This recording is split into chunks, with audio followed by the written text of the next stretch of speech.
Hej, witam serdecznie wszystkich na kanale Archeolodzy Hi-Fi. Grzegorz, tak, po tej stronie jest Grzegorz, a po drugiej stronie jest Dariusz. Darek, cześć Darku. Cześć Grzegorzu, witajcie. Ty zawsze to jak hej powiesz, to po prostu tak mnie nie, nawet kawa mnie tak nie dobudza jak to twoje hej. Nigdy nie jestem na to gotowy. Na H można by było coś innego powiedzieć, ale to chyba nie wypada tak na wstępie. No to trzeba było przedtem powiedzieć jeszcze cześć. Cześć. Ale to ktoś by się obraził. Nie wiem, widzowie, czy ty, zależy od kompilacji tego słowa H. Ja mam grubą skórę, ja się nie To obrażam. może nie, ale ktoś by mógł się obrazić. Dobra, żeby nie tracić czasu, ustawiliśmy już według ceny najniższej. Zobaczymy, co tam. No tak, mamy amplitudery, dlatego tuner Pioniera tutaj wyskoczył, super. Teraz tak patrząc na to, tak, amplitudery jedziemy od najtańszych. Zapomniałem, że firma Pionier jeszcze coś tam produkowała, czy tam nawet produkuje po dziś dzień, prawda? Więc będzie dużo takich rzeczy, powiedzmy 120 zł. No ale to jest tak jak z komputerami, nie? To już nie jest vintage. Za dużo bajerów ma to w sobie po prostu. Tak mi się wydaje. Za nowe. I to nie wiem, czy to będzie vintage w ogóle. Z ostrożności procesowej powiem, że takie rzeczy to w sporej mierze mnie nudzą, więc... No to tak, znaczy wiesz co, wzmacniacze też, tutaj już tyle odcinków razem nagraliśmy, że... Jakieś topowe Grzesiek wynalazki, tak, tych powiedzmy amplitunerów kina domowego, no to ja się od tego nie odżegnuję, natomiast takie te średniaki czy najniższe, no to modele. No dobra, tutaj nam pomijam z premedytacją tutaj te wyszczególnione, oczywiście Pionier wpisaliśmy, dlatego wyskoczy nam Kenwood. No to przecież jesteśmy na Oliksie, więc... Oczywiście gdzieś po wystawki, ale tutaj mamy Pionier SA7700. To jest taki... No taki, to jest na zasadzie wymyślmy coś, ale nie za bardzo wiemy co nawet nie wymyślmy, przeróbmy coś, bo to jest kolorystyka inna, no ale powiedzmy tak. Miało być nowocześnie, miało być postępowo, a wyszło tak sobie. Znaczy, no wyszło tak sobie, zagospodarowali ładne miejsce, to trzeba im przyznać. I teraz pytanie, dla kogo to jest skierowane? Znaczy ja bym to sobie w garażu umieścił, tak. No to wyjąłeś mi to z ust. No, sprzęt garażowy, aczkolwiek tutaj właśnie też jest druga kwestia, Darku, że to może tutaj nie robi takiego wrażenia. No oczywiście sprzedający na prądzie zaoszczędził. Diody się powiedzmy, czy tam żarówki w sumie się nie świecą nam, nie widzimy tego. Ale już jeśli dojdzie do tego jakiś kaseciak, dojdzie jakiś tuner, dojdzie cokolwiek innego jeszcze było w zestawie, aby można było myśleć 3 urządzenia spokojnie podpiąć, to już się robi inna bajka. Samo w sobie urządzenie, owszem, typowo garażowe. Ustawić, słuchać, włącznik duży, trafimy w rękawicach, pasuje, tak? Pasuje. Nawet jakbyś kurze głowę obciął, to nie, tego nie można robić w domu już. Dobra, to nie będę bornął dalej w temat. Lecimy. Teraz Darek myśli, co go uderzyło. Nie, no wiesz. Dobra, głowę obcinać chcesz. No nie, no to tak. No dobra, nie masz, mówię, nie brniemy w tematy drobiarskie w tym wypadku. SX205. A z drugiej strony ktoś by powiedział, ale kurczaka wpierdolisz. Druga strona medalu, no to jest prawda. A jak kurczaki kończą, no nie brniemy, bo to już kurde będzie naprawdę dziwny odcinek. A tutaj nam wiosenne przesilanie mi weszło dość zdrowo, więc lecimy dalej. Tutaj też znowu z premedytacją tego SX-a 1250, bo mam nadzieję, że jego sobie wyszczególnie 1250, bo tak jak powiedziałem w poprzednim odcinku, ja mam coś do powiedzenia na ten temat, tak od środka nawet bym powiedział. Znowuż poszukujemy vintage. Widać, że ten sprzęt Pioniera to tak jak Technics troszeczkę w naszej okolicy tutaj europejskiej, no był popularny i jest popularny. Pionier, tak, dlatego że Pionier to już tutaj co widzimy, no to takie amplitunery kina domowego w szczególności, a tego na rynku na przełomie lat 90., 2000 i dalej była naprawdę cała masa, było do wyboru, do koloru, od najtańszych modeli po już takie że trzeba było przyjść z małą walizką pieniędzy, więc to teraz wychodzi na różnych aukcjach i tego jest bardzo dużo, dlatego że był chyba jakiś importer tego, zresztą sam to miałem, który dość sprawnie tutaj działał i w tych różnych sklepach wtedy, no szczególnie MediaMarkt, nie dla idiotów, tego można było naprawdę, tam było dość przekrojowo tego sprzętu, no głównie jeśli chodzi o warunki cenowe, także tego było całkiem sporo, no i teraz tak jak widzimy na aukcjach ląduje. Jest tego sporo, dokładnie. I tak, to też poprzewozione pewnie z Niemiec za jakieś tam. Dyktuje zresztą, to też widzimy, ceny. że to jest z Niemiec, tak, oni jest znaczek niemiecki, tak? Tutaj?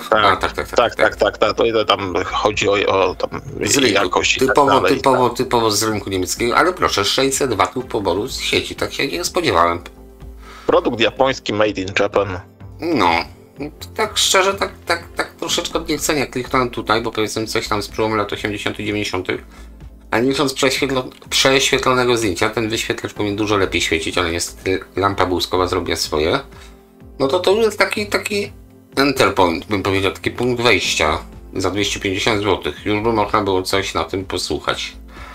No pobór mocy jest taki, że zapas, to mnie nie kręci, tak jak nie kręcą mnie waty w kolumnach, ale powiedzmy zapas powinien być, jeśli chodzi o amplitunery czy wzmacniacze. Amplitunerowi widzę chyba nóżki podkręcą, bo powinny być takie ładne złote nóżki. On powinien mieć. Tam już są. A nie, z tyłu to jest trochę bardziej z tyłu, to jest trochę bardziej z przodu, nie czepiajmy się.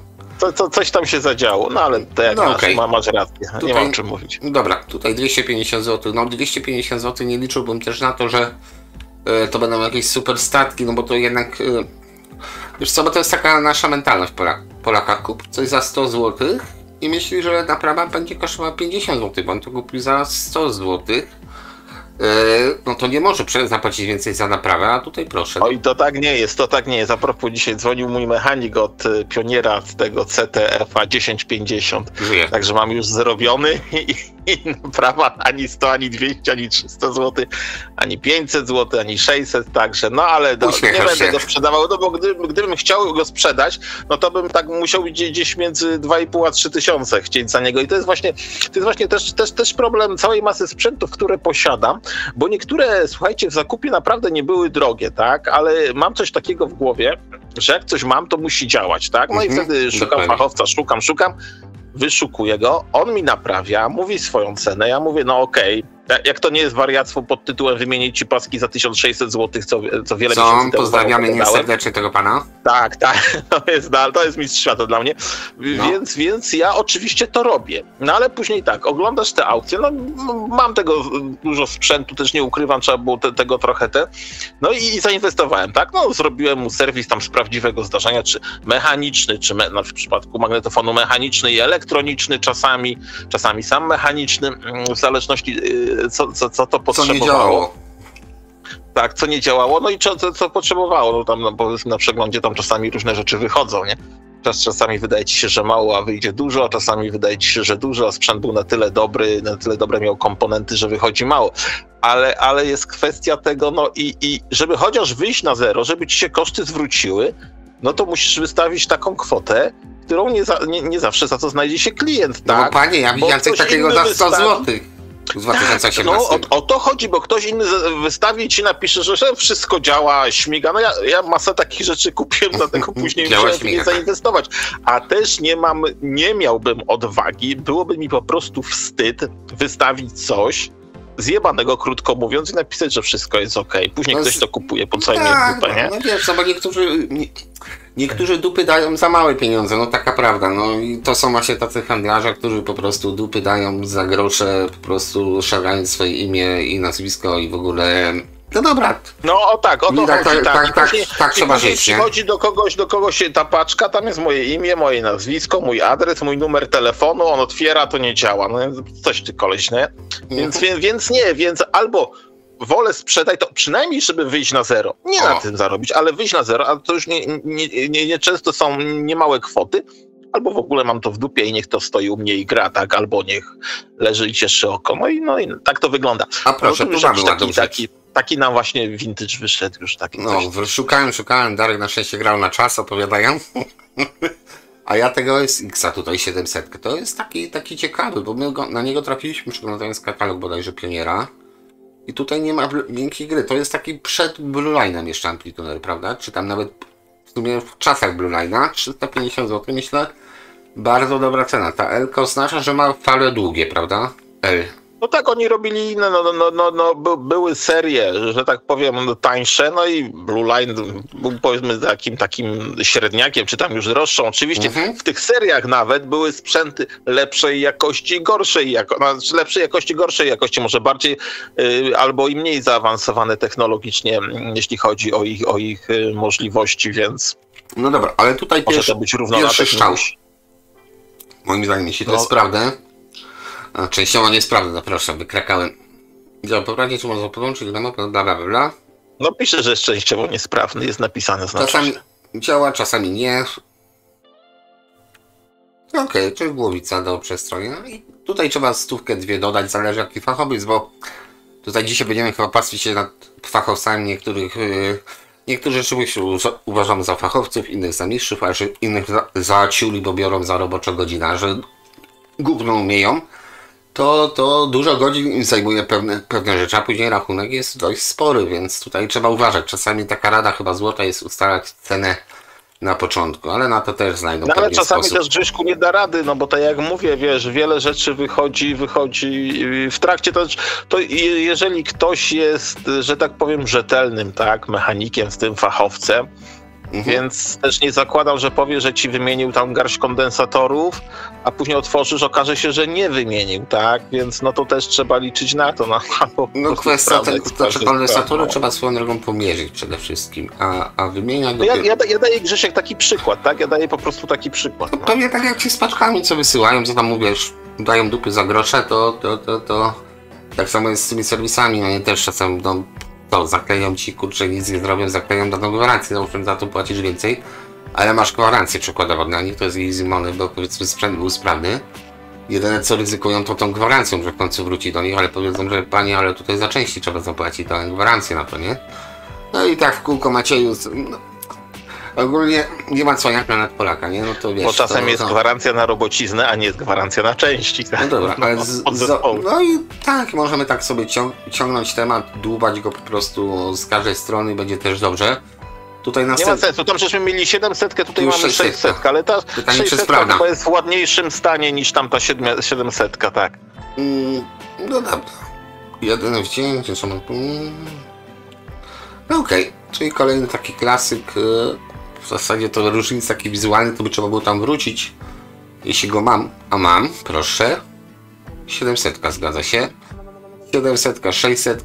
No w zasadzie chyba tutaj widzę, że jest więcej stacji do zaprogramowania. I tu jest E. Czyli ten zakres... A nie, tu też jest L, dobra. Czyli większy programator. Tam był wyższym modelem, natomiast ten mi wygląda, na pewno jest w lepszym stanie, no i przynajmniej nie jest napisane, że jest uszkodzony. No. Zgadza się, chociaż stereo się świeci, więc coś tam łapie, tak? Pan zaznaczył, że być może gubi. Może to być bieg anteny, nadajnika. Dużo rzeczy na to się składa, ale vintage'u takiego, jako takiego nie ma. Tu jest zestaw, więc zestawy nie wiem, czy będziemy ruszać. Chyba nie. Kolejna 700, więc jest całkiem sporo. Zobacz, w granicy 350-390 zł to już jest trzeci pionier, powiedzmy ten Blue Line'owy, czyli całkiem dobrze zrobiony pionier. Tutaj akurat chyba coś nie świeci, ale dobra, który nie kosztuje... No w ogóle chyba nie świeci faktycznie, klawisz jeden tutaj podświetlenie świeci. Także. No ale powiedzmy do 400 zł, czyli już sprzęt za grosze, natomiast tak jak widać, no w większości tych przypadków te sprzęty za grosze, tutaj no będziemy dużo pomijać. Charakteryzują się tym, że już zaczyna coś im doskwierać, niestety. Już tutaj żaróweczka, no jeśli nie posiadacie w swoim domu śrubokręta, to dupa nie facet, powiem ci, moim zdaniem, bo to facet powinien obsługiwać śrubokręt, młotek, takie pierdoły podstawowe. To tutaj pełna zgoda, bo ja mam takie osoby w rodzinie, do których muszę chodzić ze byle co, to dzwonią po mnie, przyjdź, coś zrób, nie, przychodzę, tam nawet śrubokręta dobrego. To jest oczywiście moje zdanie, żeby nie było, że obrażam. Ale nie, ja się z tym zgadzam, mówię, poczekaj, wsiądę samochód, jadę, biorę całą skrzynkę narzędziową i wracam, tak, no mają niektórzy dwie lewe ręce. No okej, ja jestem lewe ręce, taka ciekawostka, chciałbym mieć dwie lewe ręce. W tym wypadku bym się świetnie bawił. Dobra. Nie chcę wiedzieć, co byś robił. Wiem, Puszczam to w niebie. Wiesz, ale to jest twoje skojarzenie, nie moje.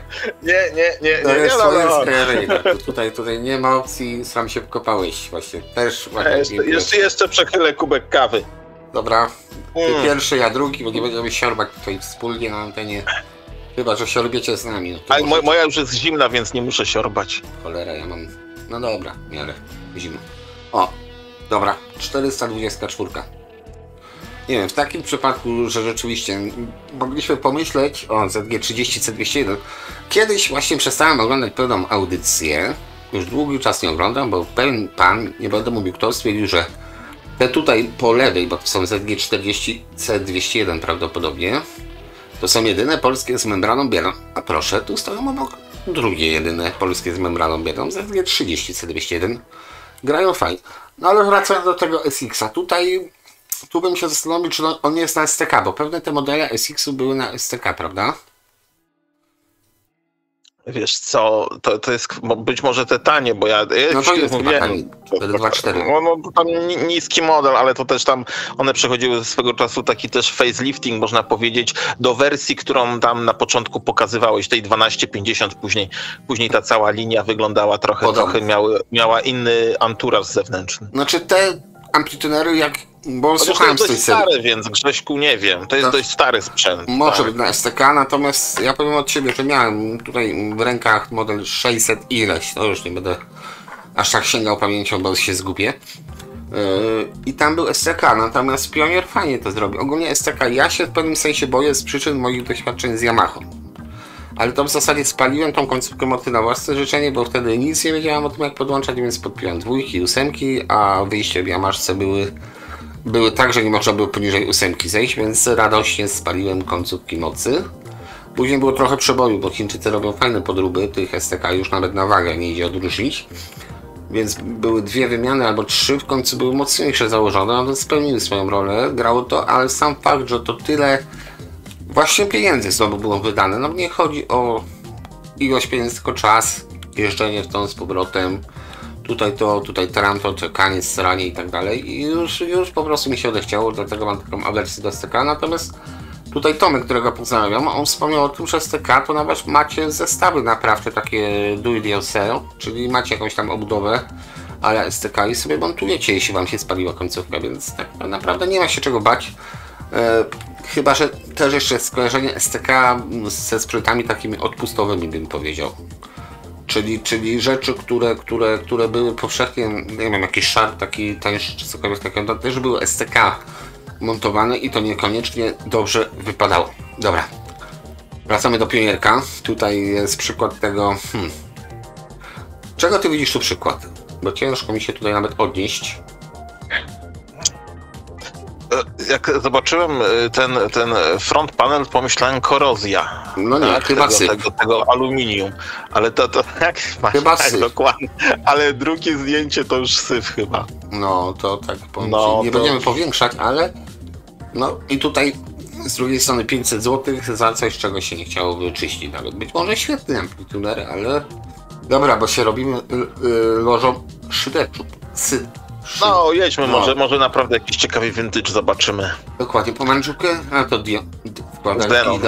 Denon, Pionier Denon, tak. No cały czas ten SX nam się pcha pod motkę. Teraz tak, no tutaj jest dużo właśnie takich rzeczy, czadyszek. Klasyk, tutaj proszę pan zrobił. No to też chyba tego 600, żeśmy widzieli. 700. 700 chyba, tak? 700. No, czyli bardzo dużo tych takich przed Blue-Line'owych, czy tam nawet Blue-Line'owych, bym powiedział, amplitunerów tej niższej klasy, czyli tańszej, które prawdopodobnie w Polsce w tamtym okresie tak by nas, czy tam nas, zdecydowanie nas, nie byłoby stać na ten amplituner najtańszy Pioniera, bo by trzeba było parę lat sobie popracować, oddając wszystko na dolary. Tutaj jest znowu tuner dla odmiany.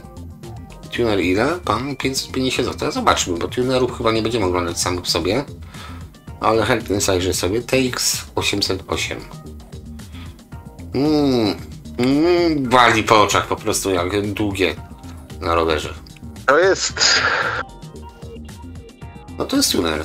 Za 500 Nie, zł. to jest taki zestaw, jak u kogoś widziałem. Bardzo podobne, już teraz nie będę się o symbole kłócił, ale dzisiaj nawet żeśmy na jego temat rozmawiali. Mhm.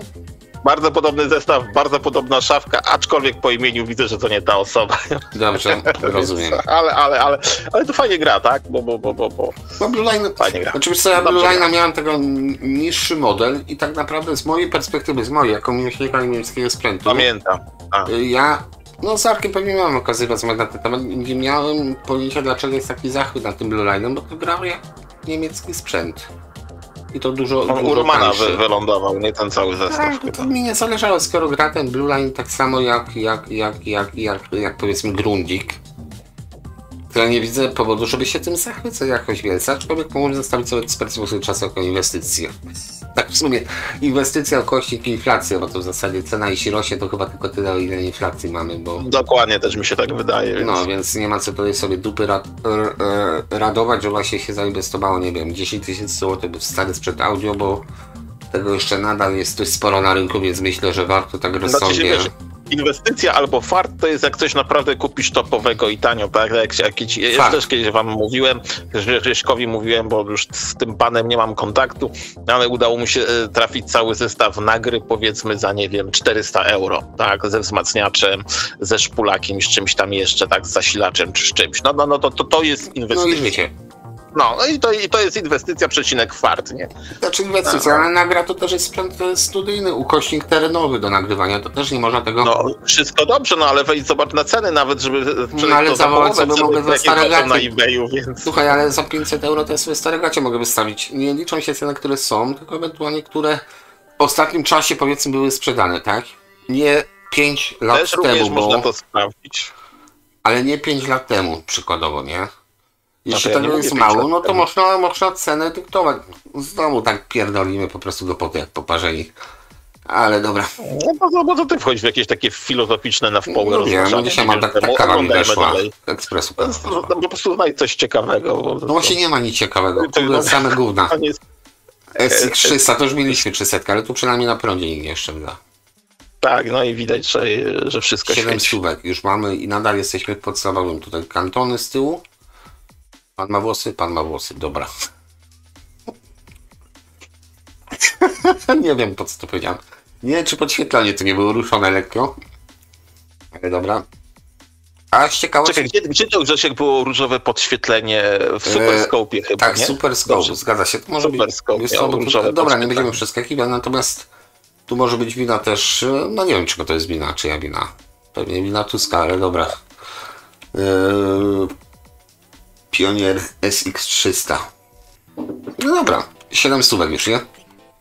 Ale już jest fajnie, tu mamy następny 300, więc na razie jest prawidłowość taka, że mamy te 700 ukośnik 600L, mamy 300 ukośnik pochodne 300 i tak naprawdę z takiego vintage, to tutaj przypomina to oglądanie tego wszystkiego jak kąpanie się w szambie. Niby ciepło, niby płyn, ale coś nie pasuje, nie? Dobra. Czy coś widzisz? I w takim wypadku powinniśmy byli przygotować się wcześniej, ale jesteśmy prosto z pracy, czy tam z trasy, pracy, etc. No, ale dlaczego wcześniej? No to przecież, no to co rynek daje, no to przeglądamy.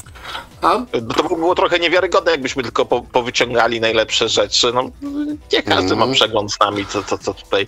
Każdy to ma wystarczająco woli i siły psychicznej, żeby z nami zostać.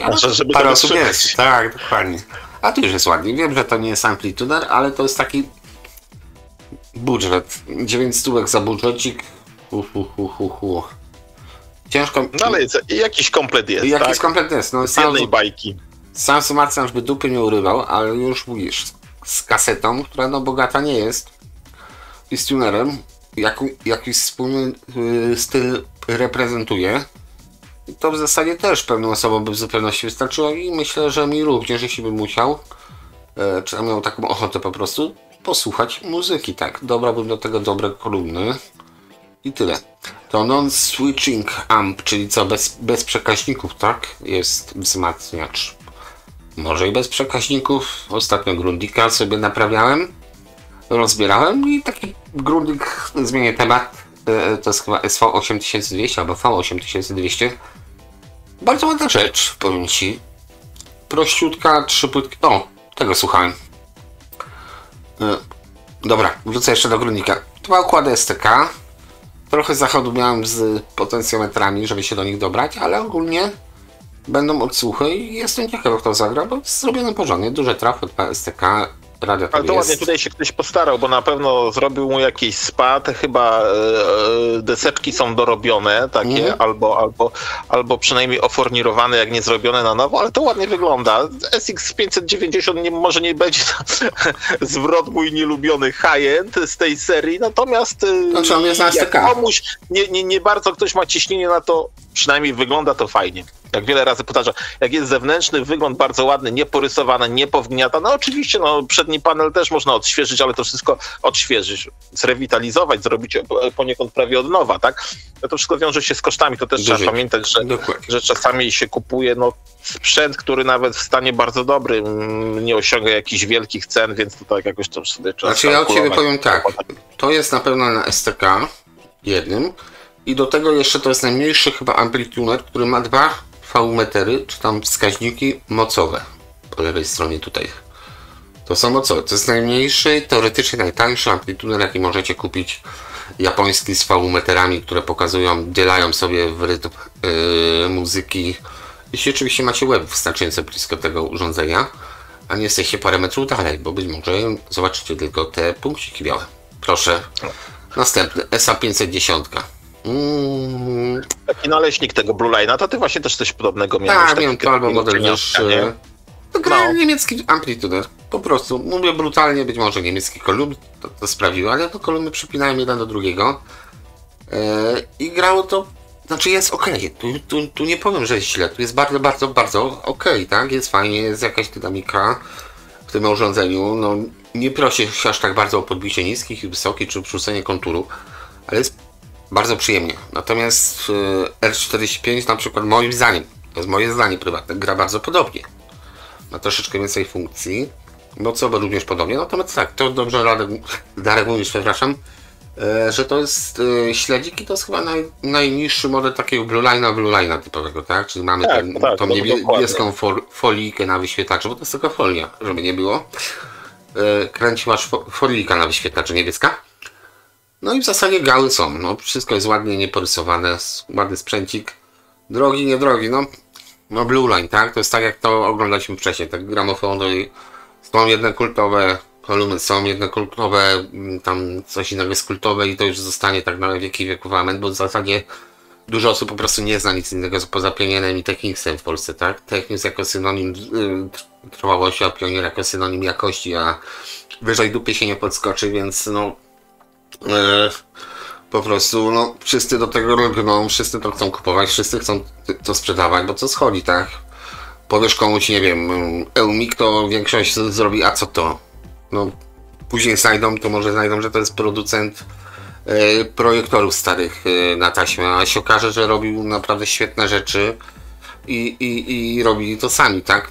Później w Japonii faktem, ale są marki, które nie kosztują miliony monet, a są chyba nawet bardziej dopracowane niż te japońskie, bo Japończycy, tutaj akurat poza anteną prowadzę też ciekawe dyskusje na różne tematy.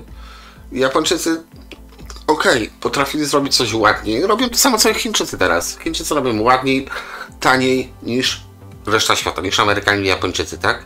A Japończycy robili to samo 40 lat temu, w międzyczasie była jeszcze Korea, ale to mniejsza z tym. I to macie przykład tego, że to było tańsze, mniejsze, szybsze, modułowe, zmontowali, stać ich było na to, żeby to wypchnąć do Stanów Zjednoczonych, jeszcze zarobić na tym. I tam sprzedać to tanio w miarę w stosunku do Macintosha czy do innej firmy. No i co? No i zrobili rynek. I niedługo Chińczycy zrobią to samo z nami i hulaj dusza pieko nie ma.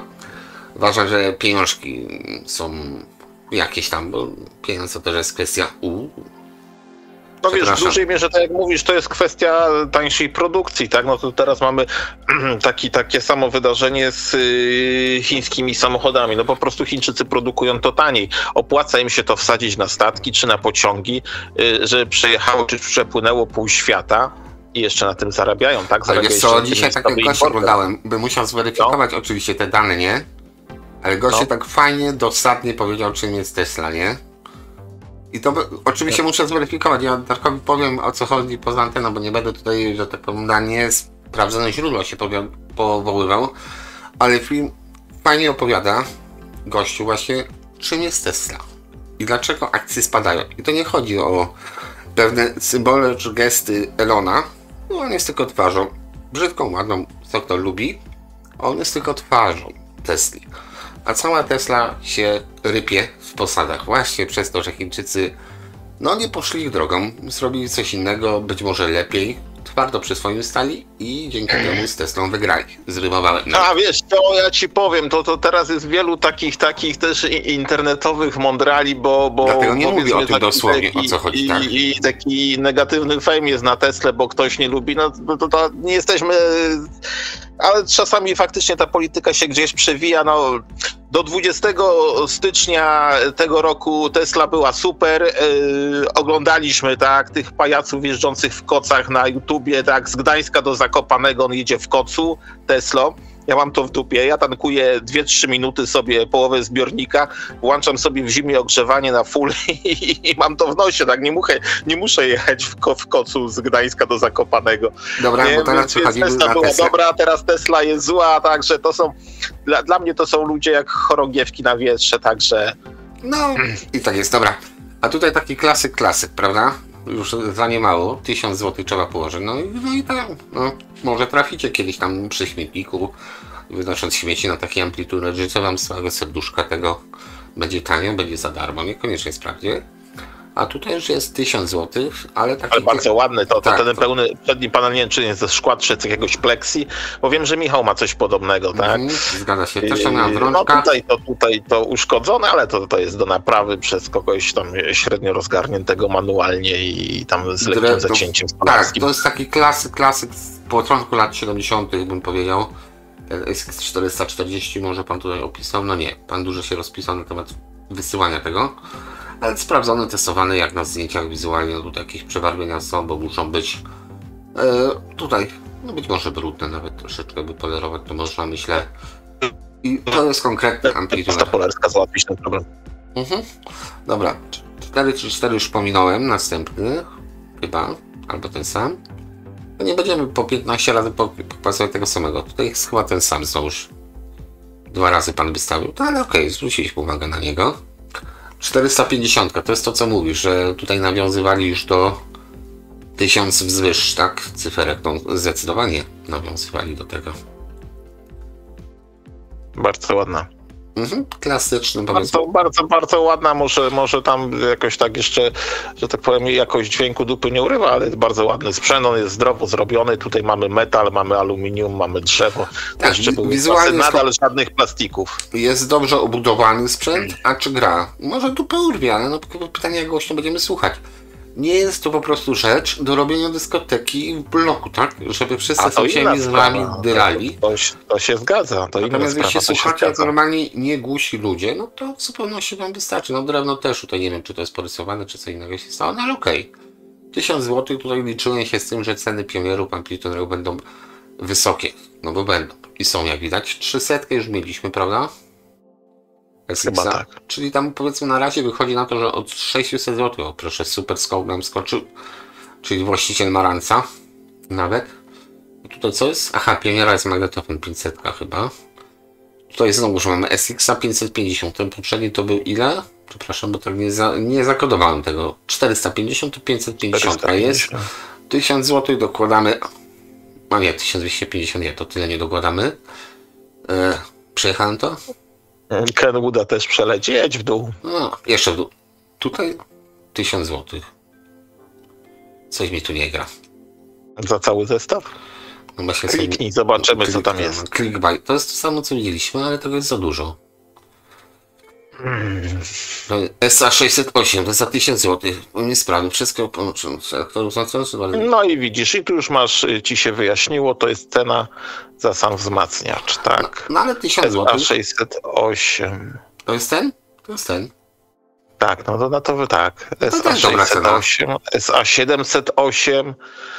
DT500, tutaj mamy jeszcze tuner, tu magnetofon, to chyba tutaj jeszcze na dole jest, o właśnie to, bo tutaj wszystko ale jest. to jest powiedzmy 1000 zł za taki wzmacniacz, no to jest cena, myślę, trochę do przyjęcia. Ktoś jest napalony na niebieskie V-metry, bo bez tego już by była cena niższa oczywiście.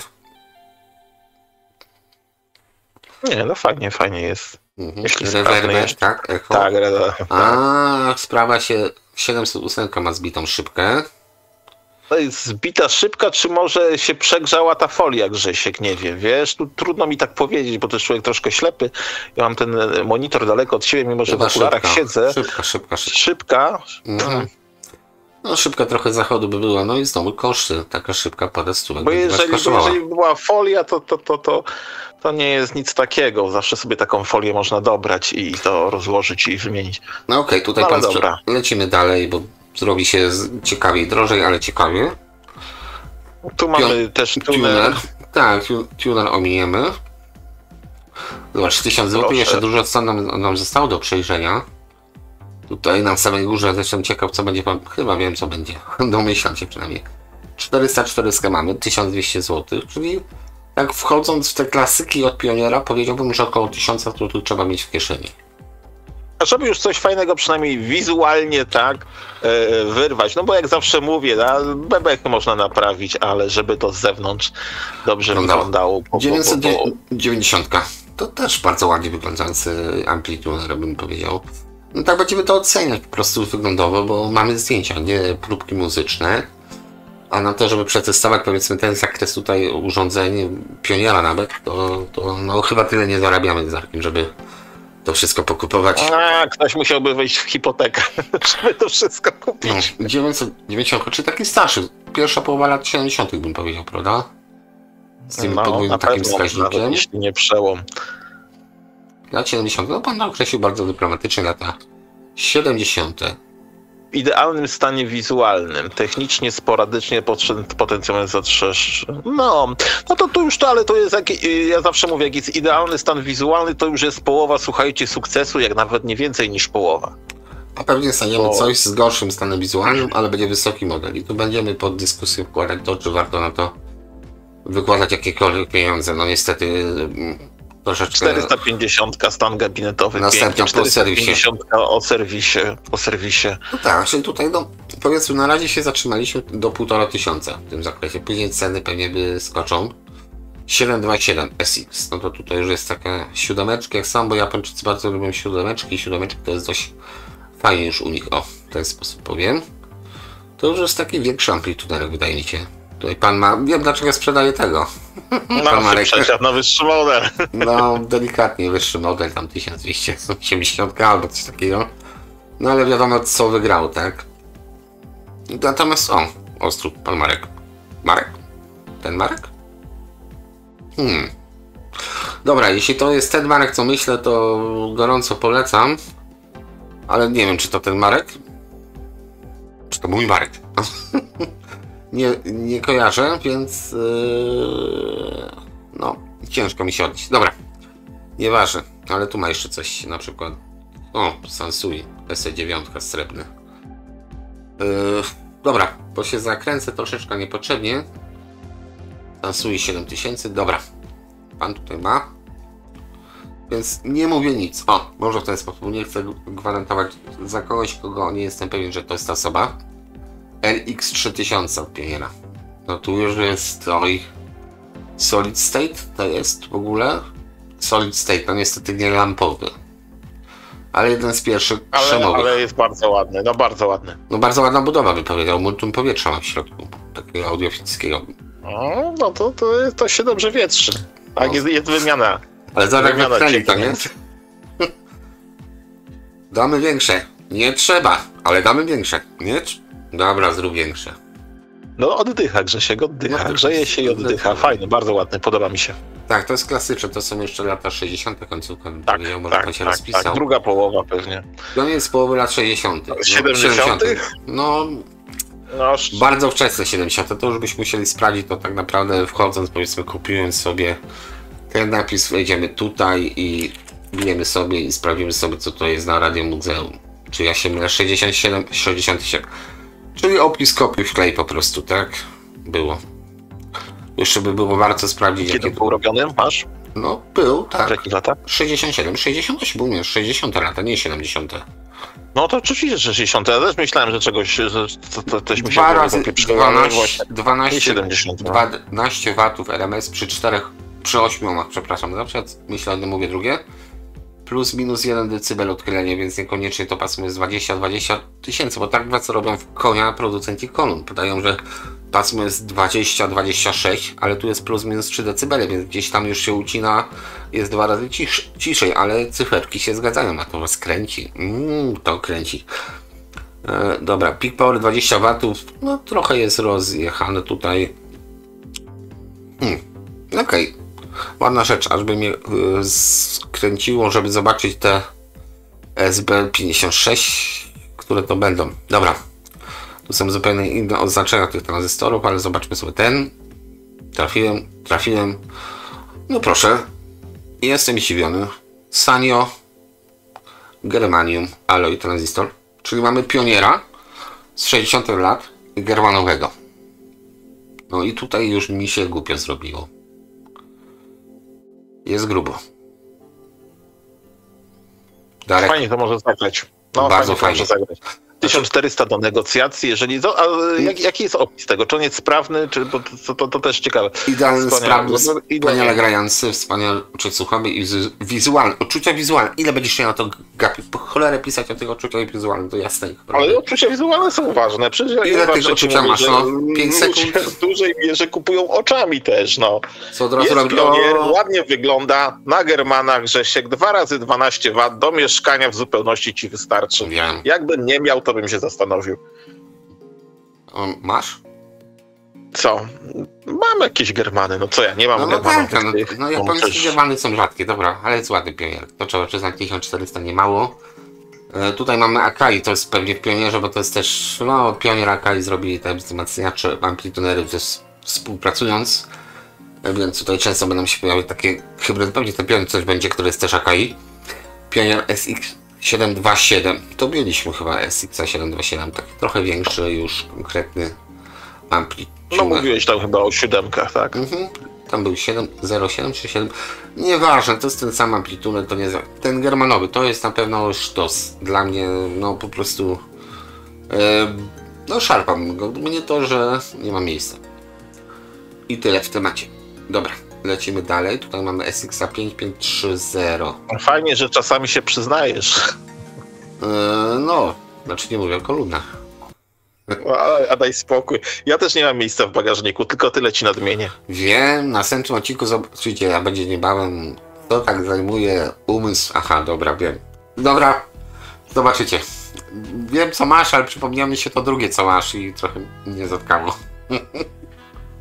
Co ja jeszcze mam? No oprócz kolumn ty jeszcze coś masz.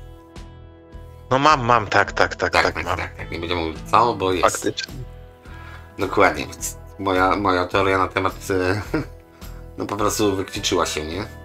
Pionier RF71, szpulowy. Mieliśmy szpulowca? Właściwie chyba nie. Pionier miał szpulowce, owszem, jak widać. Nie wiem, kto dla nich to robił w tym wypadku, jeśli chodzi o te stare. Natomiast to taki na pierwszy rzut oka niby nic ciekawego, ale z drugiej strony jak się przyjrzeć mu troszeczkę bliżej, nie można bliżej, bo niskiej rozdzielczości zdjęcie, jest autorewers na nim, więc już jest użyteczność. Jak w Akajach. Tak, głowic mamy ile? Raz, po dwie na stronę, więc nie mamy tej trzeciej, tu na środku chyba jest kapstan w takim wypadku, żeby po obydwie strony odtwarzał. No fajnie by było, jakby trochę więcej tych głowic tutaj się znalazło, no niestety nie można mieć wszystkiego. No tu w tym wypadku jest piękny zestaw, taki powiedzmy ale z epoki, no to już waży. To już na wagę. No cóż, ale te wychyły są dość małe, natomiast jeszcze nie jesteśmy na tym etapie, żebym coś wam powiedział na temat właśnie tych wychyłów. Ładuj się, cholero. Naprawdę. A czasami wiesz, to jest kwestia przepustowości. Serwery nie wytrzymują, już taki ruch zrobiliśmy, że są po prostu w Olixie, to tam gdziekolwiek hosting mają, to już po prostu dyski wymieniają, bo się palą. Amplituner SX727 kolejny, I czyli to następny 727, to już chyba trzeci z kolei. 690. Tego nie mieliśmy w tym zestawieniu, nie oglądaliśmy 690. Znowu takie trochę chyba zdjęcie przejaskrawione, jeśli chodzi o to podświetlanie, po prostu dłuższy czas naświetlenia. O, tu jest taki bardziej prawidłowy, bym powiedział, czy to tak delikatniej to świeci. No bo tam było robione przy zgaszonym świetle, czy przy ściemnionym, dlatego tak wyszło. O, znowu ponownie to samo. Dokładnie. Wina aparatu.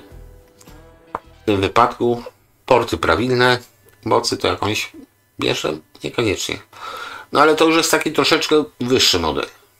Niekoniecznie No większy. tutaj chyba te botki też są odświeżone, aczkolwiek ładnie zrobione. Ładnie zrobiony, dokładnie, 690. 30 W też w zupełności Wam wystarczy, 10 Hz do 60 tysięcy, proszę, do 60 tysięcy, ale już nie podali plus minus 1 dB, bo tych decybeli pewnie przy tych 60 tysiącach Hz jest minus 20 albo 30. I w zasadzie jak nie jesteście maszyną pomiarową, to tego nie słyszycie, nie widzicie i tak dalej. QX747, 1800 zł. I jeszcze tak akceptowalnie. Wiesz co, moje pierwsze spotkanie się, bo spotkałem się z tym amplituderem, było takie, o kur, tu jest lampa oscyloskopowa, o kur, ale pojechali, ale zajebiście zrobili, no czad, nie? No. Dupa, tu po lewej są 4 żarówki. To masz takie analogowe, żarówkowe półmeterki tutaj. Bo to jest kwadrafoniczne, żeby nie było. Amplituner. No, na co literka Q nam wskazuje. Tak, ależ elokwentny jest. I tutaj mamy po prostu przód, tył i mamy w każdą stronę, to jest w sumie nawet całkiem dobrze ergonomicznie rozwiązane. Mamy 4 takie promienie skierowane do każdej z tych srebrnych tutaj po lewej stronie gałek i widzimy mniej więcej, który kanał gra głośniej, który ciszej, bo my jesteśmy teoretycznie na środku. Tutaj, no tak to zrobili. Czyli po prostu zwykły tam jakiś SX, tylko de facto tą część tutaj po lewej poszerzony. 46 lat, 20 kg. Nie interesuj się chramie, bo kocie mordki dostaniesz. No to jest ciężki 20 kg, to już jest kawał klocka. Chciałem powiedzieć, że Monster, ale do Monstera to jednak troszeczkę daleko, bo Monster mamy tutaj. Cały czas ta 1250 nam się pcha, ale jest usilnienie. 690 mieliśmy, to chyba nawet jest ta sama. Na jakimś Kenwoodzie sobie leży. Ładny ten Kenwood. Ty takiego Kenwooda nie szukałeś? Wiesz co, nie wiem, czy to jest ten Kenwood, co szukałem, musiałbym przyjrzeć się. Ale mam podobnego JVC. No, ale czy to jest chyba Kenwood AV, nie? Tutaj widzisz, no tutaj jest korektor po lewej, tak? 1001? No. Chyba nie. No wiesz co, ja głupi masz szczęście, ja jestem, znaczy niekoniecznie to dobrze o mnie świadczy, ale być może akurat będzie to, czego szukałeś przypadkiem teraz dzięki temu odcinkowi, więc sorry, być może Darek pierwszy będzie w tym wypadku, jak ci to zostawi, dobra? Bo to zdecydowanie Kenwood. I jest korektor po lewej, i jest wpis do guziczków, tak? Wszystko się zgadza? Ale to na pewno nie jest 1001, tak mi się załóż wydaje. Załóż się, proszę cię, załóż się ze mną. Grzechu, ale o co? O to, że sobie przyjedziesz do mnie po kolumny. No. No. Dobra, to sprawdzimy później. Ale czekaj, ale tu ładny zestaw Revoxa. No, ale to coś to dla nie ciebie. jest Revoxie. Ja wiem, że nie jest o Revoxie, ale widzę. O to mówię. Zobacz, Revox, proszę, masz. No. Nie ma czego, nie ma kaseciaka. Tak, nie ma kasety. No, więc w zasadzie co mamy? Chyba wzmacniacz, tuner i drugi wzmacniacz, albo to do góry to też jest tuner w sumie. Albo, dobra, nieważne, to nie jest ten odcinek, pionierki. Natomiast tego Kenwooda to mam ochotę zrobić live'a, tylko to Darek by musiał na drugim monitorze sprawdzić numery, wybrać i zadzwonię po prostu do pana, czy tego Kenwooda, jaki to model jest. Sprawdzamy? No to zobacz, jeśli jest. To wpisuj, nie będę na wizji numerów pokazywał, czyli. Ale nie mówię o numerze, ja mówię o tym. O Kenwoodzie. Dobra, i teraz mamy. Nie, czekaj.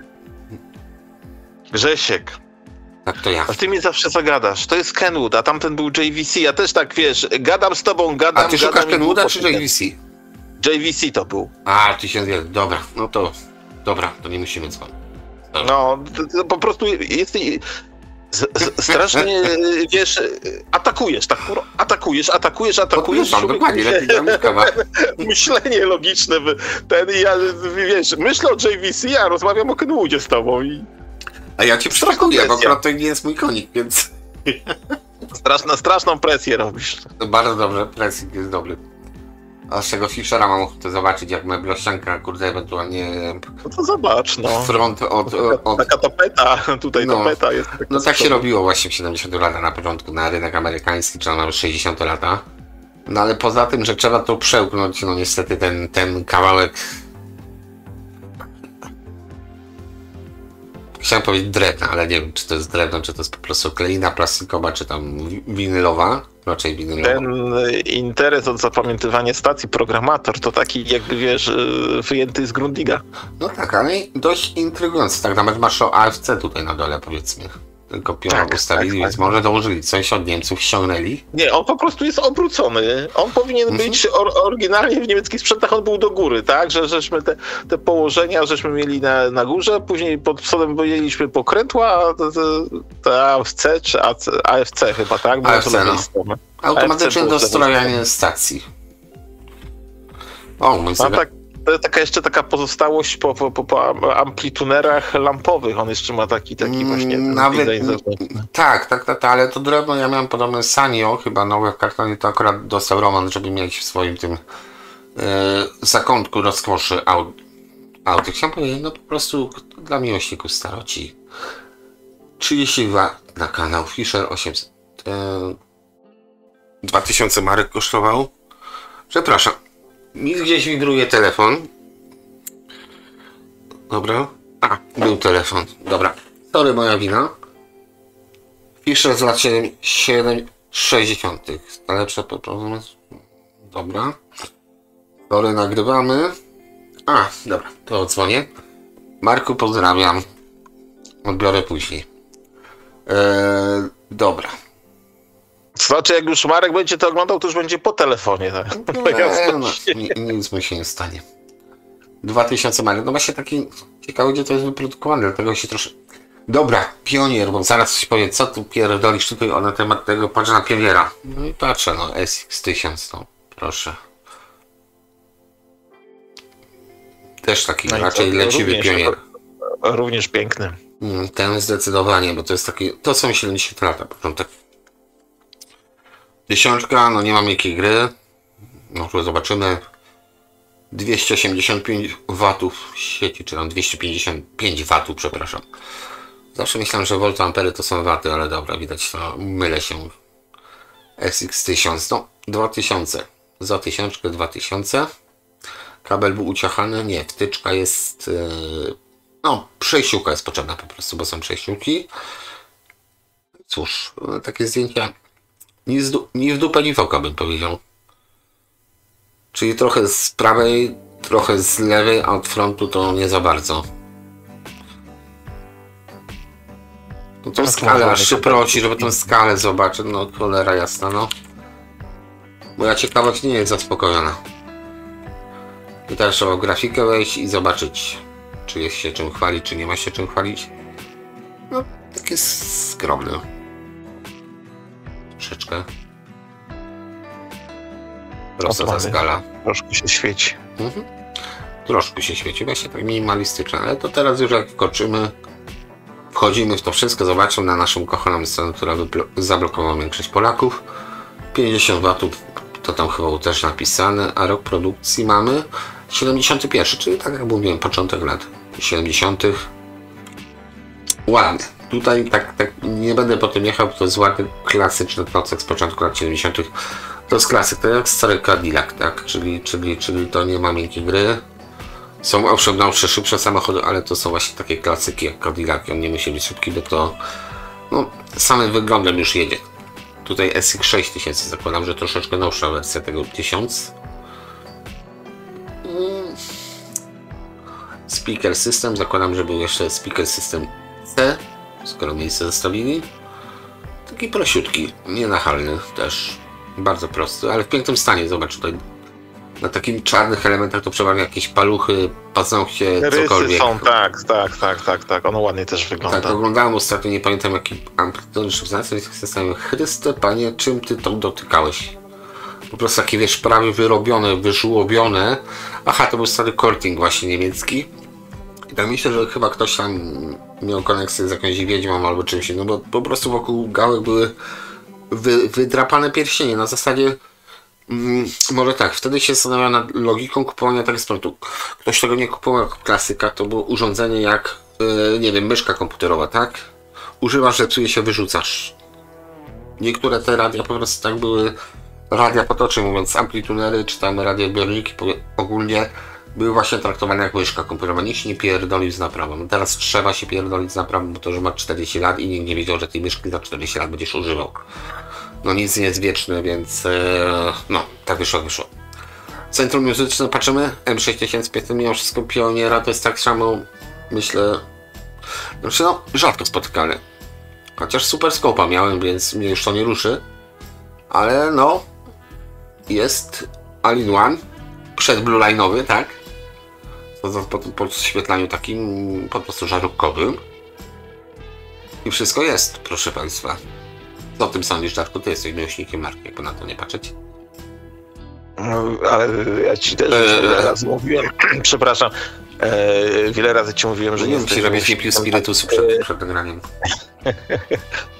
Takich kombajnów swoich czasów muzycznych, więc... No tak, ale czy to jako pionier się broni? Ale to jest zawsze decyzja osobista osoby, która... Dobra, już się wyłkałeś, dobra, lecimy dalej, już nie ma sensu. No bo jak mogę ci powiedzieć, czy się broni? Ja mogę powiedzieć za siebie, tak? Mnie no się to nie podoba, no ale czy się broni, no to już każdego sprawa, a komuś podoba może się czy podobać. Nie? Przepraszam, bo nie dostrzegłem.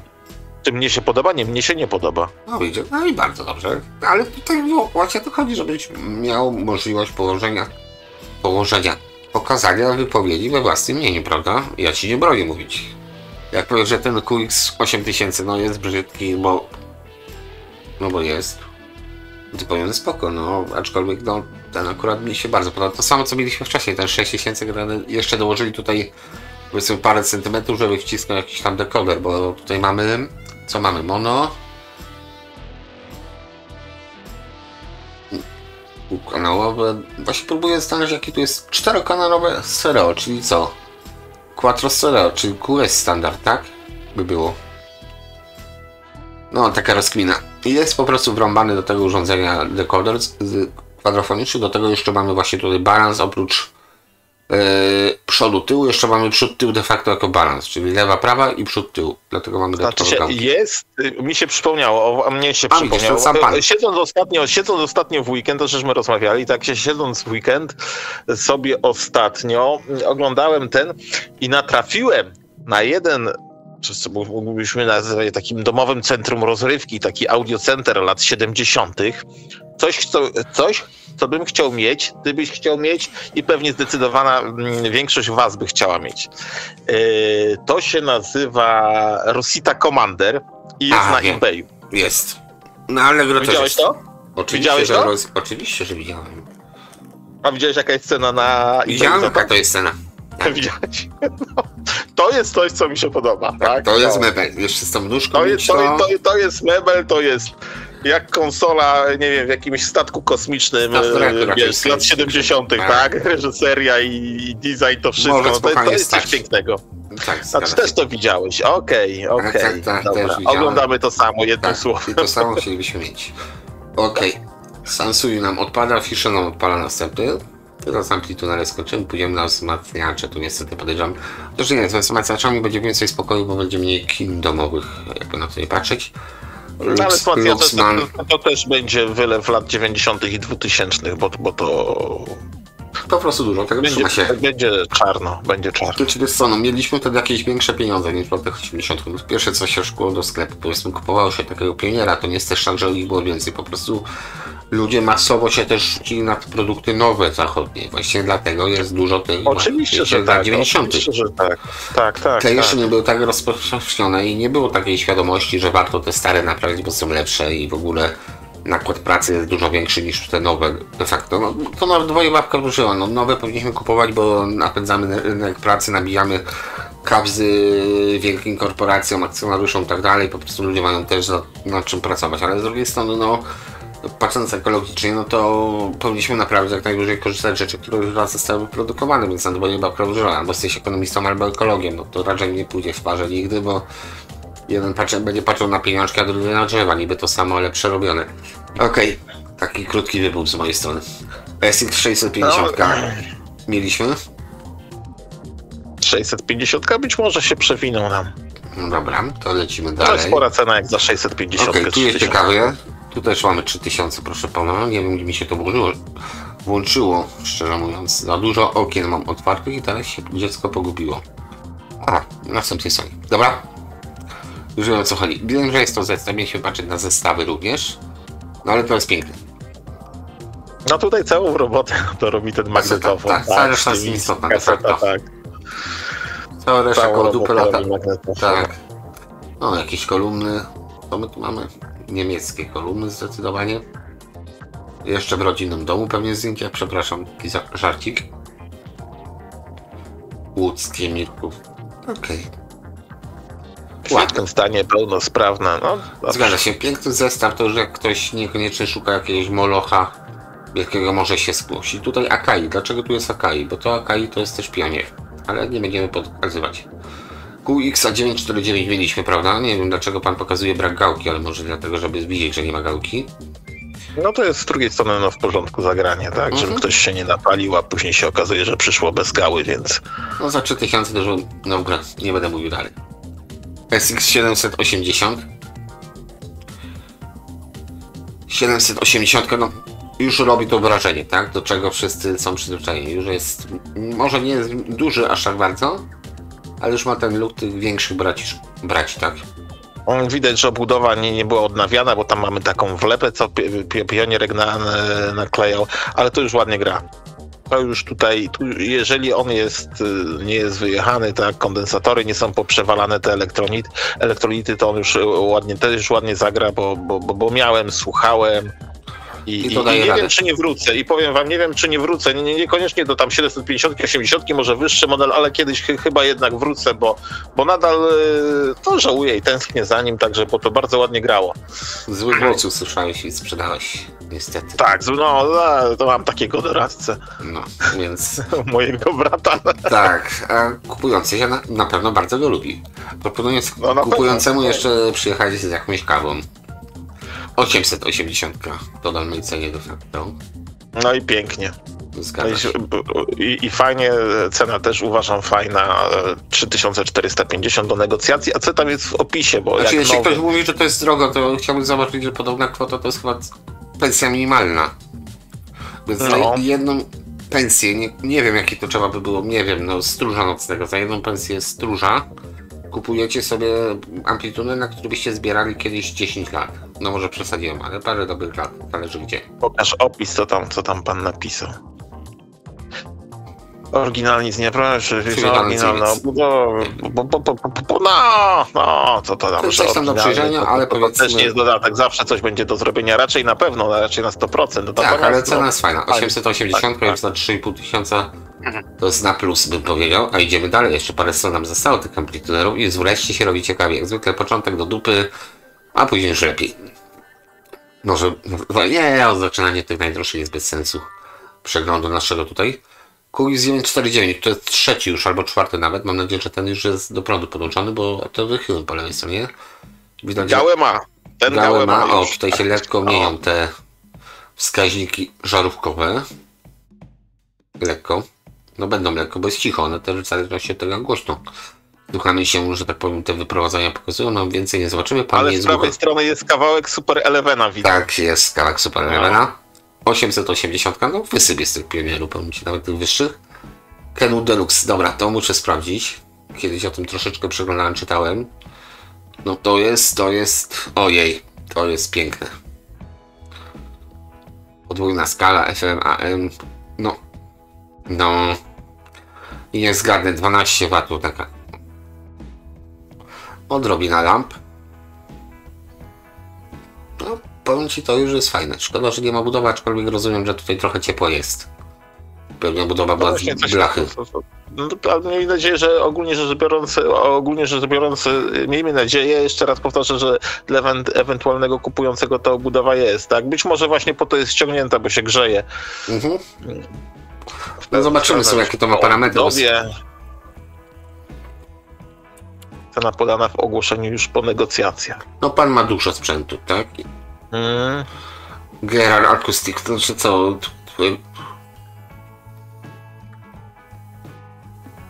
Aha, pan chciał wszystkie nazwy wymienić sobie, żeby się wyświetliły.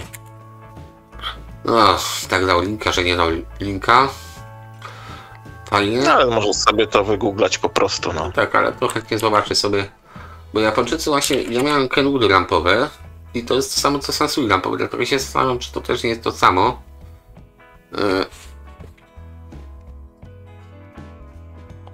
O watach nie pisze nam tutaj, pół metra wysokości 30 watów. To pewnie ze wszystkich kanałów 4, czyli ma pewnie no tak jak mówiłem, około... No, czyli na pewnie zsumowane to jest to tak, 4 kanały Japończycy tak podawali. 85 będzie to. No z lampami nie jestem za pełen brat, więc okej. Nie będziemy sobie tutaj... No ale, że tak powiem, ty masz fachowca od lamp, takiego nie z pierwszej łapanki, więc temat ewentualnie do ogarnięcia. Zgadza się, to jest do zrobienia, więc tutaj akurat jakby ktoś chciał pomocy przy czymś takim, to ewentualnie służę. No i tyle, no, ale to możecie pisać do mnie po prostu. Rozmawiać potrafię. Konwersacje prowadzić, to powinno powiedzieć. Zestaw Pioniera 4500. Pytanie, znowu ma maleństwa plus HPM, tak? 30, czyli takie malutkie HPM. Tak. Bez zawieszeń.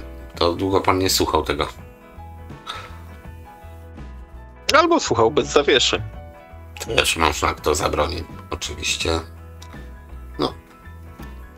Z papierami coś mi się wierzy nie chce, że pierwszy właściciel. No ładny zestaw, ładny. Przede wszystkim malutki. Może pierwszy właściciel w Polsce, tak? Chyba, żeby...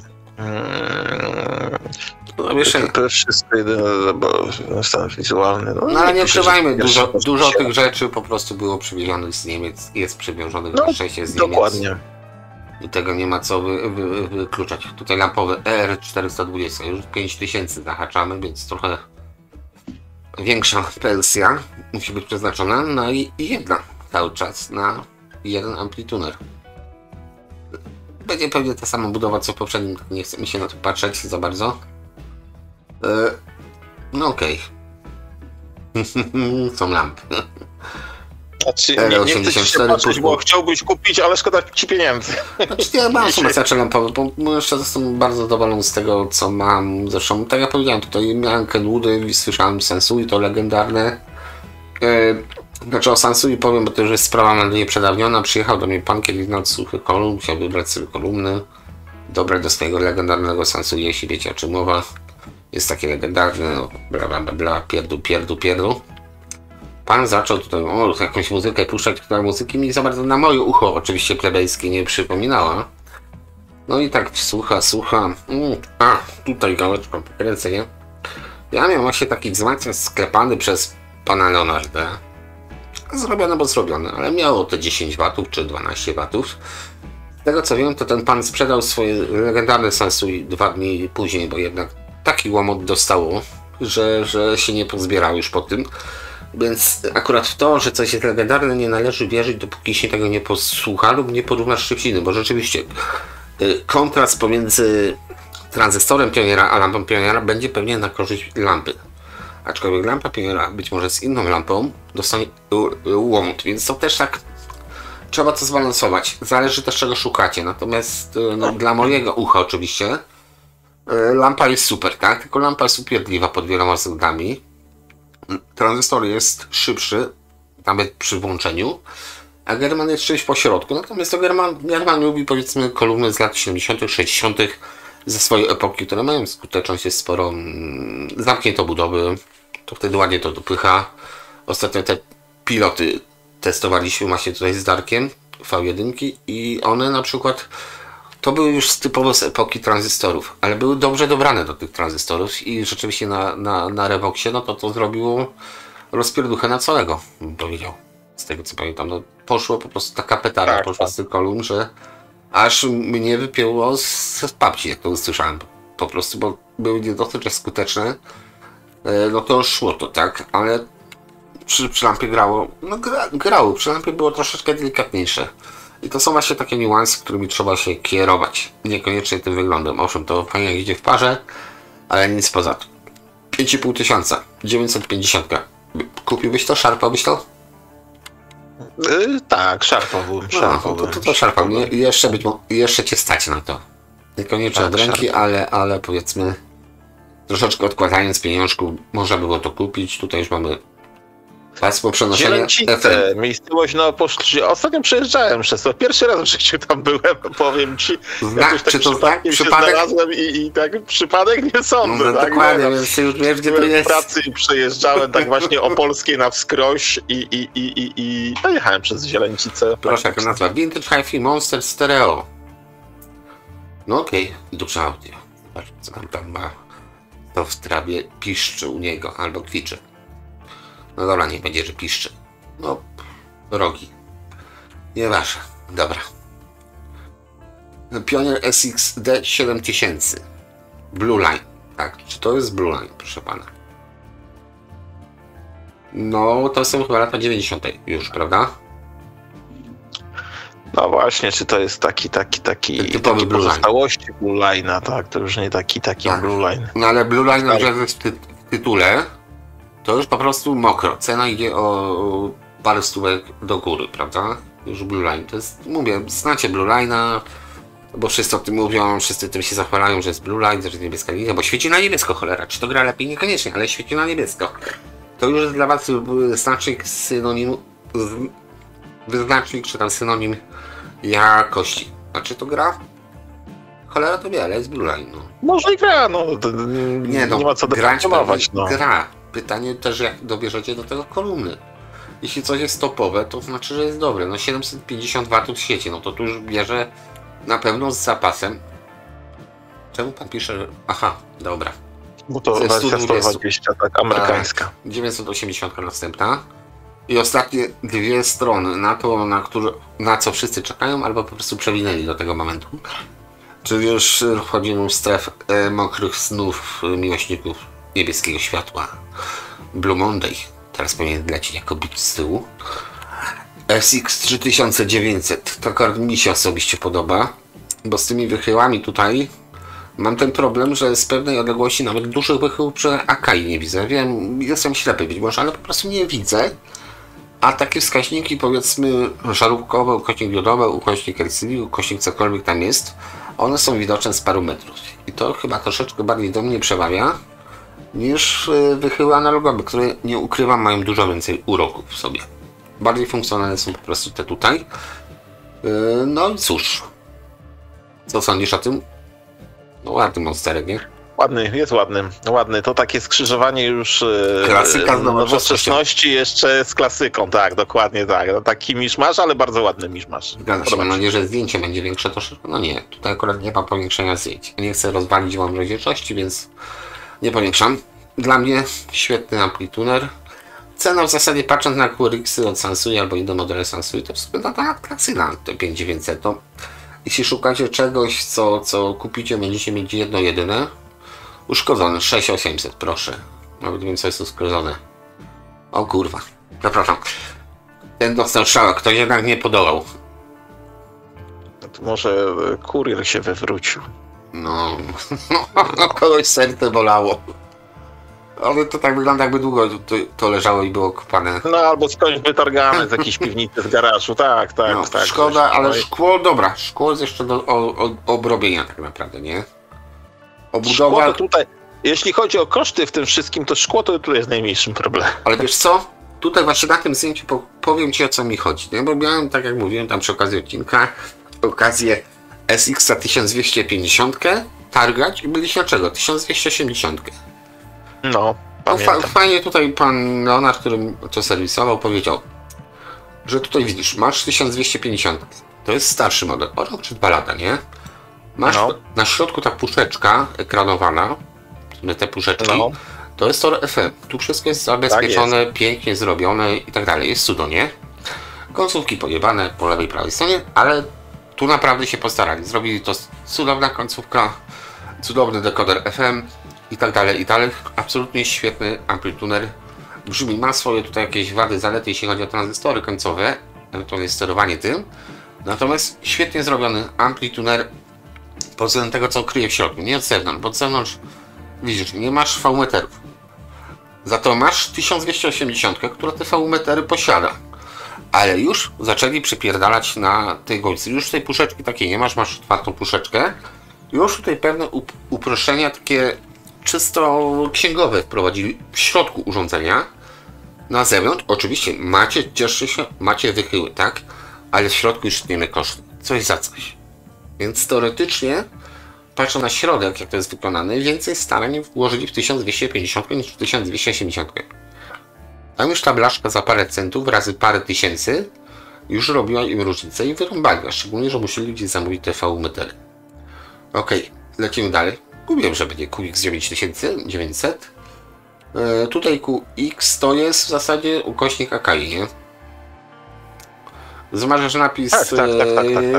Pionier w starej AKI, masz 1:1. Wymienne urządzenia, bardzo ładne, jak ktoś potrzebuje 4 wychyłów, małych, bo małych, takich ala radmorowskie, ale ma 4 wychyły, ładną skalę, tutaj bez prądu, widać, że ktoś lubi stare meble, piękny, najwyższy model, no tak, 7999 zł. Działa to w ogóle? No, nie interesuje się. Dobra, już prawie wszystkie mamy.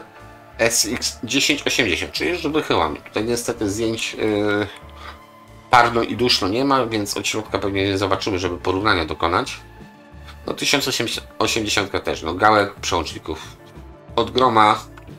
Będziecie mogli brandzlować się nimi przez pół godziny co najmniej, przełączając góra dół, a tak naprawdę tylko głośniej będziecie robić ciszej, ale są, to jest najważniejsze. Dzisiaj taki wredny się zrobiłem lekko, sorry. Jakiś taki w ogóle agresywny jesteś. Ta kawa weszła. Kawa weszła. Myślałem, że to rozczarowanie, że to dopiero środa i jeszcze 2 dni zostanie do końca tygodnia. No środa, wiesz. Dobra. Ja wiem, jak szła piosenka środowa noc, to wody czas, Grzechu. Ale też dobry. Okej, ostatnia strona amplituneru, mamy 40 tysięcy. Czy drogo? No nie, no ale tu już nic wyżej nie ma. To już jest ta niebiańska półka, tak? Fakt, to musicie mieć kolegę albo najlepiej 3, żeby to przenosić z miejsca na miejsce, nie upuścić. No ale tak, no jeden z najmocniejszych, bo nie najmocniejszy wyprodukowany kiedykolwiek amplituner, ale jeden z najmocniejszych. No i ktoś potrzebował do pokoju 1980, a teraz po prostu sprzedaje, bo już nie potrzebuje. To mnie też zastanawia, tak? Co kieruje właśnie tym, że pan, no powiedzmy taki top-topów, wszędzie, legendarny, opiewany, po prostu normalnie hymny o tym piszą, idzie dalej.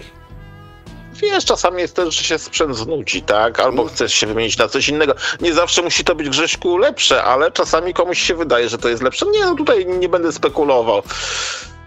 Sprzedam, bardzo zadbany, w pełni sprawny. Tylko... No, mogę dowieść, no za 4 dychy też bym dowiózł. No ja też bym ewentualnie. No i w porządku. No i... Co wstawą bym wziął to? No to jest, panie. Tutaj zamienię, mam oferty, więc okej. Dobra. Czyli jeszcze wzmacniacze w tym jakże krótkim odcinku sobie weźmiemy. Trochę się nad tymi amplitunerami pomęczyliśmy, wy również z nami. Znowu najtańsze, trochę mnie to boli, że najtańsze, bo wiem co będzie na samym dnie. Wzmacniacze, najtańsze, pionier. Dobra. Czyli będzie dużo kulania muszką. Myszką, nie muszką. Co to jest? No to jest tył chyba, nie? To jest opisane jako Musical Fidelity, to więc... No zacząć po prostu pokaz mody od dupy. Tu jest front, dobra. No i już jest kurtuazja, już się czujecie o klasę wyżsi, jak tak wkładacie płytę do karbonowej. No dobra. Klepnąć ma działać, to jest tylko narzędzie, które ma... Tu będzie dużo takich jakichś, wiesz, artefaktów mocy, więc widzisz gałki, pokrywy, pewnie jeszcze inne rzeczy wyjdą. Gałki swoją wartość mają, czy może nie, jak nie Ale brakuje, oczywiście, że mają, tak, ale my nie oglądamy gałek, tak? Samych. To, że gałki mają wartość, to jest bardzo dobrze. No. Dobra, lecimy dalej. Tutaj będzie troszeczkę mniej na 6 wzmacniacz, jak powiedział, na 6. Nie łapią się one pod amplitunery kina domowego. Tak, dużo tak solidnym wzmacniaczem. I tutaj powiedzmy zdjęcia artystyczne, ukośnik okopowe. No... Takie już lata 2000, przełom, tak mówiłem, przełom 90 2000, no takie... No właśnie, to jest takie coś, co ja bym nie miał, a zapewniam was, mam co włożyć do garażu. Włożyłbym sobie do garażu. Nie wiem, czy bym to mył, bo to miałoby działać w garażu. No i tyle, ale to w garażu też można sobie dobrej muzyki posłuchać. Why not, tak? Można mieć płytę, można mieć gramofon. Jeśli na to wygospodarujecie miejsca, do tego nie musicie, żeby słuchać, cieszyć się muzyką i nie wiadomo jakiego tam salonu odsłuchowego. Tu chodzi o to, żeby muzyka łagodziła obyczaje, a w dzisiejszych czasach łagodzenie obyczaje jest czasem wskazane. SA5300, taki prawie JVC bym powiedział. Tutaj, no to jest tej serii SA taki chyba najniższy model. No zresztą to jest zmarnowany życiem. Zmarnowany. No tutaj stołowy, przedni, aluminiowy. No i tu już zaczyna się robić drogawo, więc lecimy dalej. W którym samochód? 300 zł, co ty mówisz, że się drogo robi? No tak, jak za takie coś, co jest powiedzmy znowuż do garażu. Tutaj może tak lepiej to określić, że to są garażowe. No z radiem, coś ciekawego próbuję. Zmazasz amplituder, nam wychodzi Grundig V7000 T7000 Dual CV121. Scyzerkę.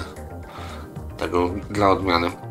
Aż tęsknię za tymi zestawami do powiedzmy na przykład 1000 zł teraz, bo tutaj jednak po tych markach jedziemy, to zaczyna się robić gdzieś tam, czasem trafi się coś taniego, a czasem po prostu jedziemy przez jakieś takie dużo czerni widzę, no 10 stron, tu pójdzie zdecydowanie szybciej ze wzmacniaczami, bo tutaj SA 950, czyli teoretycznie wysoki model, prawda? Teoretycznie taka seria, wiesz, dziwna. Nie podoba mi się to w ogóle. Żeśmy mieli poprzednio przy ampliturach, była cała wieża z tym, pamiętasz? Aha, że to tak, wyglądało tak, bo samo Sonic Mix, ale ceny atrakcyjne. No właśnie. Ale jest Pionier? Jest Pionier, więc nie ma co. 530 Pioniera, tutaj też dopiero wieża czyni cuda. Czyli jak mamy cały zestaw taki właśnie czarno-srebrny. To jest akurat takie fajne nawiązanie do amplitunera, co wcześniej widzieliśmy, ten taki właśnie z całym czarnym, szklanym, czy tam z plexi front panelem, to całkiem przyjemnie wyglądało. Tutaj nawiązanie historyczne Pioniera. No ale nie tego szukamy. Nadal jest dużo takich rzeczy. To jest ten z gałą? Nie, to nie jest ten drogi, który tam wszyscy opiewają. Których tam jest 300, 300, nie 300X, tylko 300. Ten, co nie ma regulacji tonalnej, coś takiego, nie? To jest 400. 300. Co tam ktoś pierdolnął, że kurde, że ten wzmacniacz tak dobry, że nie wymaga gałki. No fajnie, a wasze pomieszczenie, wasze kolumny są tak dobre, że tej gałki nie wymagają? No kurde, nie sądzę, no. Wiem po sobie, mam wzmacniacz lampowy, gra super, ale dobranie kolumn do pomieszczenia to jest przepierdolone. Dlatego skończyłem z taką ilością kolumn, na którą skończyłem, bo cały czas próbowałem, tutaj mi się to podobało, tutaj mi się to nie podobało i tak dalej, i tak dalej. Więc gałki jednak są potrzebne, bo nie słuchacie w salonie słuchowym przygotowanym do tego, żeby słuchać, nie macie kolumn dedykowanych albo po prostu grających u was w salonie zawsze, więc robi się problematycznie w pewnym momencie. O to mi tylko chodzi. Wzmacniacz to już mieliśmy 510. Jak powiedziałem, dobrze grający. 500 zł tam był za ile? Za 900 zł, więc to jest troszeczkę taniej. I w ładnym stanie. To żeśmy go nie oglądali? Nie, podobny. Tamten był chyba droższy, proszę pana. No i ten sprzedawca Audiomajka z Legnicy chyba wyskakiwał. No 500 zł. Tutaj Piotrków Tymulanski, tutaj pan był z Legnicy, tak, to może ten sam. 500 zł. No, dobrze pani, no przepraszam. Sprzedawca, no to już, wiesz, odmieniłem. O, sprzedawca, bardzo dobrze. Wybrnąłem. też powinien powiedzieć sprzedawczyni, tak jak mamy panią mini, jak to się mówi? Już ostrożnie. Już słyszę, Ministra, tak? Ministra, ojejku, zaraz zmieniam, natychmiast zmieniam kanał. W ogóle staram się tych kanałów, gdzie tam są ministry, nie oglądać. Tak? Odruch Pawła. Co się stało? Nawet nie wiesz, co się stało. Wychodzę, kopniak w drzwi, wychodzę. Nie no, mini to jest kurwa na moje nerwy grzechu. No, ale wiesz, to jest przypadek tego, że ludzie się nudzą i w zasadzie tam, gdzie... Nie. To nie jest przypadek tego, że ludzie się nudzą. Jest część głupik, za którym reszta owiec podąża i powtarza tą samą głupotę, bo myśli, że jest fajna. Okay. No niestety, ja fajny nie jestem, więc za głupotą nie podążam. Z uprzejmości nie zaprzeczę. Nie, takie uprzejmości. Dobra, tutaj z tym miałem 620 do czynienia.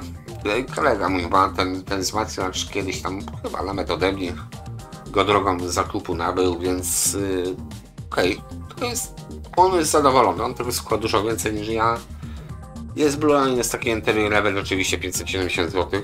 Gra okej, tak. On jest zadowolony, tylko to mówię, to byście musieli się kopnąć, posłuchać, czy to was zadowala, taki właśnie malutki wzmacniacz, że tego fajnie by było skompletować więcej, bo tam rzeczywiście jest dużo niebieskich elementów jeszcze przy tamtym.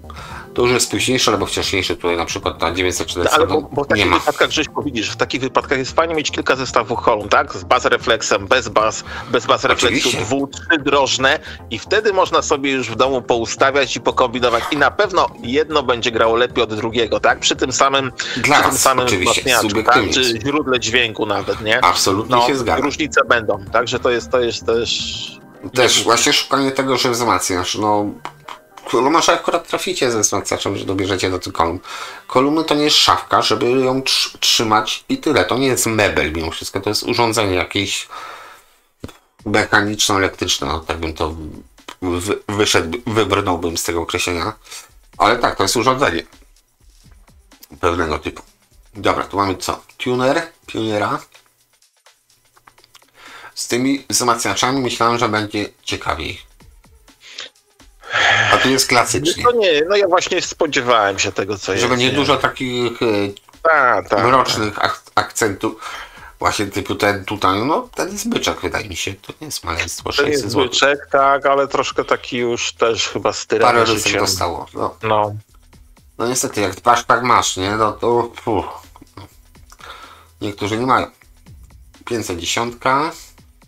Czyli podejrzewam, że te droższe, większe, bardziej okazałe wzmacniacze od razu mam moc. To jest tak jak, nie wiem, ja się zastanawiam, po co ludzie kupują mocy samochody, skoro ciężarówkę powinni mieć, jak ta moc, że tak powiem, rajcuje.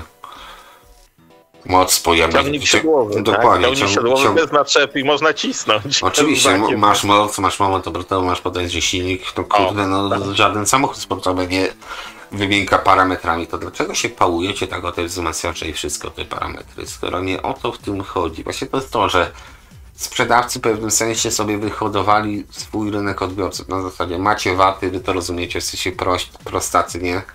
Macie waty tak jak konie, no to więcej koni będzie lepiej, samochód, więcej watów będzie lepiej jeszcze wzmacniacz. No i w zasadzie nie interesuj się, masz wydać pieniądze. Proste.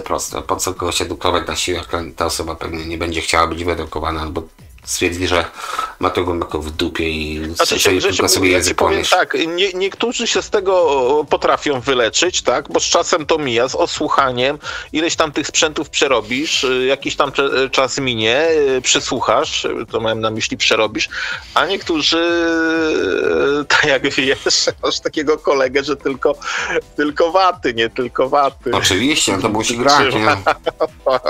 Nie, że zapas 500 W na kanał, panie, ja tutaj słucham muzyki, a nie kurde tego bajki oglądam. Głośniki, kolumny po sufit, No musi napierdalać, po prostu musi napierdalać, bo to lepiej... Dobra, bo to widzisz, duże kolumny, duży wzmacniacze, niby w parze idzie, tak, ale małe pomieszczenie już dupa. Niestety małe pomieszczenie, kafelki na ścianie. 508 SA, 508 powinno być w sumie. Pierwsze literki, prawda? SA508, taki, już można to brać jako podstawę. Do tego już można by było coś zbierać. Ale też żeśmy chyba to widzieli, czy nie? Nie, tego nie. Widzieli. Ale w cenie 1000, a nie, tamten kosztował Wzmacniacz. 1050 zł, dobrze, tak. No to okej, no to A tam to 1000. też nie był wzmacniacz, tam to był amplituner już. No dobra. Bo tam nam czasami też w tych amplitunerach Zestawy to może wzmacniacze. tam czekałem, ale to lecimy tak. dalej. 510. O! 510 było w cholerę. Czy 610? I teraz ja się gubię. Ale tu przynajmniej z prądem jest. Loudness tape 1, tape 2, ok. Ładny stan, to chyba oglądaliśmy też. No ale ładnie. Dobra, nie chcę mi się powtarzać, to wzmacnia, to jest poprawny. Za 1000 zł gra jak niemiecki złoty. Dobra, się powtórzę, już naprawdę nie chcę więcej. Na 3020, dobra, tutaj pan zagadkę robi, czy poznajesz wersję, nie poznaję, nie znam jej i tak dalej. Pionier A77, tutaj to przyznam się szczerze, trafiłem na to wcześniej. Mega fajny zestaw.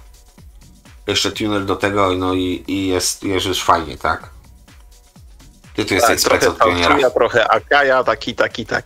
No pionier po byku, po prostu. Industrialny, szczególnie ten wzmacniacz, no magnetofon również. No ładna rzecz. Ładne.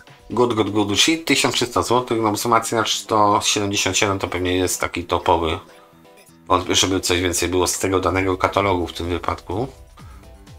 Ta kaseta pewnie już znalazła nowego właściciela, bo to kaseta musi być. No widzę, pan ma... O nie, to zobacz też, przepraszam, pan tylko sprzeda Altusy 150. Dobra. A my tu lecimy dalej z naszym króciutkim odcinkiem. Vivianko. No dobra, Vivianko nie. SA7100 Pioniera. Czyli taki starszy. Model. Tak. Parę rysek ma, 1300 zł. No, nie przejmuję się tym. 220 V, dobra. Tu się w miarę zgadza. 160 W. Dziura po zasilaniu. Okej, dobra. Nie rozkminia. Po prostu no. I to jest właśnie to. Tu już ból dupy. Tu mam straszny ból dupy, bo nie wiem jak podejść do... Jak to ugryźć? O! Czy powiedzieć dobrze, czy powiedzieć źle? No. 708 mieliśmy. Dobrze. Lecimy dalej sobie. Okej. Monarch Pionier Allied. To jest jakaś marka brand pewnie. Ale śliczne. To jest takie minimalistyczne podejście. Eksportowy pionier. Nie przyznawał się do siebie, pewnie do Francuzów to szło. To może coś by można było wywnioskować z opisów na tylnej ściance, tak? Być może są po francusku. 60 W na kanał, tak optymistycznie podejście bym powiedział. Okej. Ciekawe. Tylko znowuż po prostu będzie trzeba każdemu, kto to zobaczy. O ty. Drogi jesteś. Przepraszam, to jest moje zboczenie. 250 zawsze miło spojrzeć. Pewnie mi się nie gra. Lecimy dalej. To jest 250. Rzeczywiście tutaj jeden z widzów powiedział, że 250 nie jest germanowa. Tak, masz rację, nie jest germanowa. Jest na krzemie. Aczkolwiek z tego okresu to ten krzem jest troszeczkę inaczej połączony. To jest taki wzmacniacz. Ty masz 250? 205 mam zestaw. To jest 250. Tu jest wzmacniacz i tuner, a ja mam amplituner, czy jak to boli, amplituner. Po prostu. 205 jest mniejsza, bardziej kompaktowa jeszcze, bo to już takie powiedzmy naciągane, żeby wisiało na ścianie, bo jest dość głębokie. Czy jak to boli, wysokie. A 205 jest bardzo płaska. Wszystkie to są płaskie, przez co na ścianie rzeczywiście to może zagrać. 720, no powiem ci, poszły w górę te pionierki. Jak na takiego Blue Line'a, który no de facto takim do końca Blue Line'em nie jest. Jest po prostu niebieski wyświetlacz, ale to już jest troszeczkę późniejszy model. No cena dość wygórowana, 1800 zł. Za ten konkretny model, tak, bo tutaj już no to można kupić po donacji, no to sorry, 608, a tamto no to jest raczej nie do porównania, tak jak Samsung i porównywać stare a nowe. Dobra, tutaj szanuję, wiem dlaczego to tu jest, bo pewnie nigdzie indziej by nie wylądowało. Pionier QL600. quadralizer stereofoniczny, czyli dodatkowa przystawka do robienia quadro, tak? Ale oczywiście quadralizer amplifier. Wzmacniacz kwadry... Powiedz to sam nie. Który robi kwadrofonię. Wzmacniacz kwadrofoniczny. No, To chciałeś powiedzieć? nie, on robi Kwadrofoniczny. Kwadro czy kwadro? Quadral. Dobra, pierdolić. Kwadrofoniczny, mówimy po polsku. Kwadrofoniczny, tylko właśnie chodzi mi tutaj o moderze, co jest tak jak w tamtym amplitunerze mieliśmy. 2-channel stereo, 4-channel stereo, matrix, quadralizer, czyli możemy sobie tutaj, że tak powiem, ze stereo być może quasi quadro robić i fazę, czyli tutaj jest faza, przesunięcie fazowe. To jest taki wzmacniacz, który nie jest wzmacniaczem, a jest wzmacniaczem. Czy ty wiesz, o co mi chodzi, czy nie za bardzo? Znaczy on udaje Radmora. To znaczy, a widzisz tu wyjście na głośniki? Nie. A nie, są, przepraszam, są speakers, lewy, prawy. Czyli przód Co to masz... za speaker? A co to za wejścia na te głośniki są, Grzesiek? Były takie, kiedyś to spotkałem się, popierdolone, to wyłożyć, włożyć normalnie. Nie przejmować się tym. Ale miałem coś takiego, nie pamiętam przecież. Wygląda jak jakiś w sumie. taki przerośnięty DIN 2, nie? Coś takiego. Tak, ale to mówię, to pamiętam, że kiedyś miałem i wyrzuciłem to po prostu na rzeczy normalnych. Natomiast widzisz, tutaj chodzi o to, że to jest quadralizer, Boże, nazwa naprawdę świetna. Czyli wchodzisz, na przykład tutaj auxem, bo masz, nie, tu masz auty nawet nie. Jeden, kanał pierwszy, kanał trzeci. O kurde, dobra. Front read, no tak czy siak masz po prostu dodatkowy system głośników na tył, gdzie sobie robisz efektem albo przesunięcia fazy, albo matrycą jakąś inną, po prostu kwadrofonię udającą. Przystawka dla chcących się bawić. Teoretycznie można by było pobawić się też w ten sposób, żeby nagrać sobie jakieś nagranie na magnetofonie kwadrofonicznym ze zwykłego stereofonicznego za pomocą tego cholernego urządzenia. Bardzo ciekawe, szanuję, bo takie ciekawostki bardzo lubię. I zobacz, tutaj ta seria, czyli ta przed jeszcze Blue Line'em, też poszły do góry maleństwa. Niby nic, a wychyły są. No właśnie to rzucają się w oczy te wychyły na środku. Tak, tu jeszcze przed Blue Line'em, tranzystory zwykłe. O, zdjęcie panoramiczne, inne słowo chciałem powiedzieć na P, ale to już za dużo, chyba byśmy na jeden odcinek przegląd zrzucili. Powiem ci tak, od początku mojego, powiedzmy, tutaj zainteresowania audio, te wzmacniacze, elementy tej wieży, bo to była cała wieża, gdzieś tam się przebijały, nigdy jakoś tak za serduszko mnie to nie chwytało. Nie wiem dlaczego, po prostu to jest takie moje prywatne zdanie. Pewnie powinno, wychyły są, ale jakoś tak spokojnie do tego podchodzę. 520 W, no i chyba wiedzieli co robią, czyli trafo z zapasem. No to jest chyba podstawa, jeśli chodzi o wzmacniacze ogólnie wszystkie, że trafo musi być z zapasem. Jeśli nie ma zapasu, to coś będzie nie dęglało. Dobra, amplituner. Tutaj mamy co? JVC. No, tak. Dla odmiany. Pionier SX1000, to już mieliśmy 1000 tego chyba. Tak, to już było, tak. I nie wróci więcej. 606 już na niebiesko zrobione. Jakie parcie na to niebieskie, no po prostu niesamowite bym powiedział. Żeby chociaż muskało Blue Line'a. Delikatnie, pióreczkiem po prostu, ale żeby tylko dotykało. Ok. SA708 2400. No, takie powiem ci ceny przyzwoite. No chyba, że tak jak powiedziałem, no, szukacie wejścia, sprawdźcie jutro w koszu na świecie, być może znajdziecie. No życzę wam tego, serio. 700 mamy.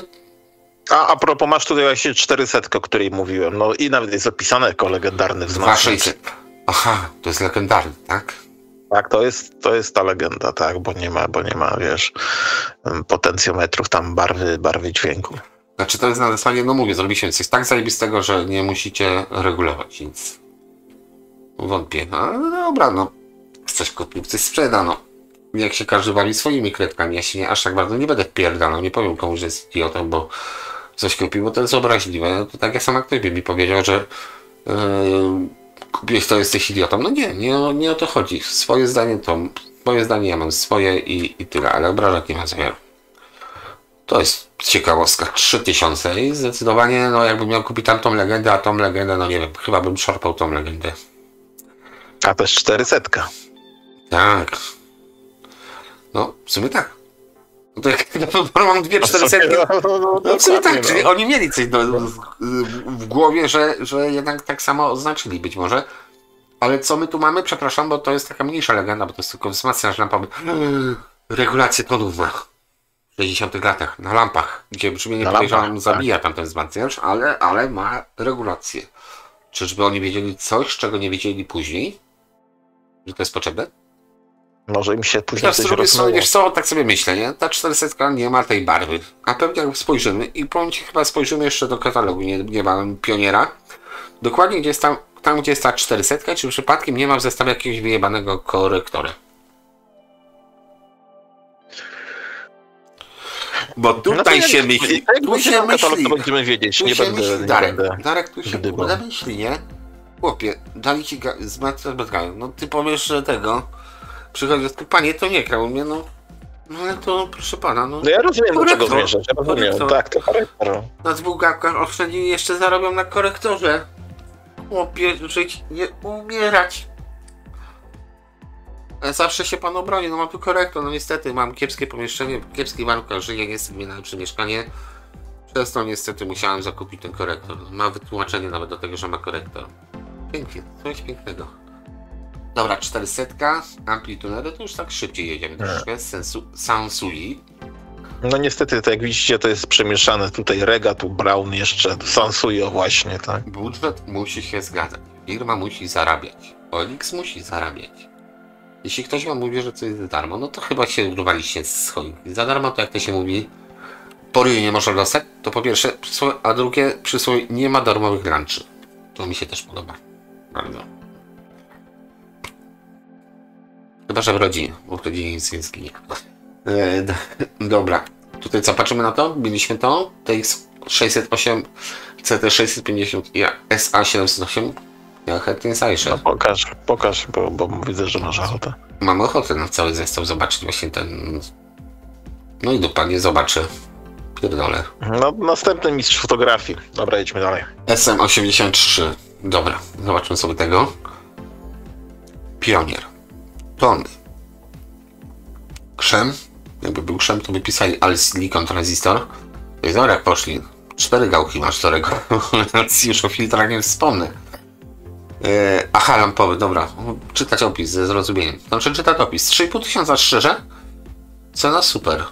Natomiast, tak jak powiedziałem, z tymi Sensu i Pionierami jest duża szansa, że jak popatrzycie w schematy, to będzie w jednej fabryce powstawało, bo akurat jedną mieli wspólnie i tłukli to zmieniając tylko właśnie gałeczki, front, troszeczkę coś innego, dodając tutaj wizualnie to zmieniając, natomiast to być może będzie to samo co Sansui, które de facto podobnie wygląda. Tak dla ciekawości, jeśli ktoś wie lepiej ode mnie, uzasadni to, że wie lepiej, jak najbardziej zachęcam do komentowania. Chciałem powiedzieć subskrypcję, ale w dupie to może pod koniec jeszcze wspomniał o tych subskrypcjach. Dobra, QC800 plus QM800, czyli tu mamy co? Znaczycie końcówkę i preampa, tak? Pokaż opis. Nie. Nie pokażę. Pokaż tylną ściankę. Nie pokażę, bo nie ma. Tam, dobra, też wolę wszystko wyjdzie. To wszystko wyjdzie. Dobra. Kwadrofoniczny przedwzmacniacz i końcówka mocy. Końcówka mocy, tak jak mówiłeś. Zobacz, i drugie zdanie. Tak, jest niebieskie podświetlenie. I już się skichali. Skichałem. Przepraszam, dobra, jeszcze nie będę jakiś. Oryginalne końcówki do podłączenia głośników. To tym bardziej ten typ był ciekawy, bo może tam jest właśnie ten wtyk T. W kształcie litery T, bo to się jakoś tam od T nazywał T-konektor, czy jakoś tak. To teraz mi się przypomniało, to naprawdę kupę lat temu. Może to akurat w przypadku Pioniera właśnie było, że ten T-konektor to można kupić ogólnie. Taka ciekawostka, Darku. Teraz mi się przypomina wszystko, niestety. Wiesz co, no właśnie nie, bo w żadnym sprzęcie, który mam, nie wymaga czegoś takiego, dlatego Pioniera, stary Pionier. W pierwszej chwili, no to takiego starego Pioniera ja nie miałem. W pierwszej chwili tego nie dojrzałem, w drugiej chwili po prostu myślę, że coś nie tak z tym jest, a w trzeciej chwili ty mi mówisz, że to był takie wejście głośnikowe, taki wtyk, tak, bo tu mieliśmy gniazdo, więc musiał być taki wtyk. Konektor, to możemy później jeszcze tam sobie w ogóle zobaczyć, czy dobrze moja pamięć Czy zawodzi już, czy jeszcze nie? No proszę, następny lampowy. To jest chyba ten sam, co przed chwilą mieliśmy. To troszeczkę drożej. Ładne rzeczy po prostu. To są klasyki. No i patrzę, trzeba słucha. Szacun. Panojki. O, już nie mam miękkiej gry. Dobra. Widać, że dobrze. No pan już po prostu delektuje się muzyką. Nie chcę jakoś tam źle mówić. No masz rację, właśnie oglądam te konektory, to takie po prostu no przerośnięty DIN dwójka widzę, tak? Taki przerośnięty DIN dwójka. Faktycznie. No, to było kupę lat temu i ja to pamiętam. No. Yamaha, dobra, Yamaha nie. Chcieliśmy jeszcze zestawy zobaczyć w tym odcinku, ale to chyba już będzie za długo. No nie, jeszcze trochę możemy pociągnąć, tak, nie? Możemy, zobaczymy. Jeszcze. 950, a tutaj już jest tak spokojnie bardzo. Tu jest nowy. Nowy, stary? Nie. 6,5 No nowy na pewno on nie jest, no, nie jest, dawno nie produkowane. Urushi. No to też jak Urushi ktoś słyszy, to już go ruszy, nie? No to ta cała wieża to był cały zestaw ten Urushi. Wszystko było do tego, no bardzo ładne, tak. Front panel na połysk. No. Można powiedzieć nawet fortepianowy, te boczki, te złote wstawki przy boczkach. I te rzeczy nie przyjeżdżają na pacę już w busiku. Raczej nie, jeśli to przyjeżdża, to na tylnej kanapie zapięte w pasy, owinięte kocykiem. Bo to, tak, bo to kosztowało. To już kosztowało dużo pieniędzy. Być może tyle co samochód, którym to podróżuje. Może nawet więcej. Proszę, to może prosi, Urushi, prosi. Tu masz jeszcze z kartonem, proszę bardzo, A91D. 7000. No taka powiedzmy, jeśli to jest top, no to jest do przyjęcia cena. Dalej już chyba mamy dużo takich podsuniętych. Ekskluzyw M4A końcóweczka, zawsze na propsie.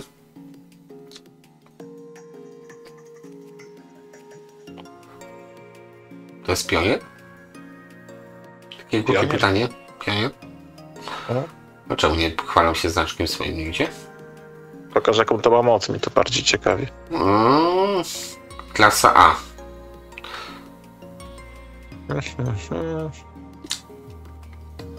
Wygląda, że po remoncie. No, płytki, kondensatory, ale wersja japońska.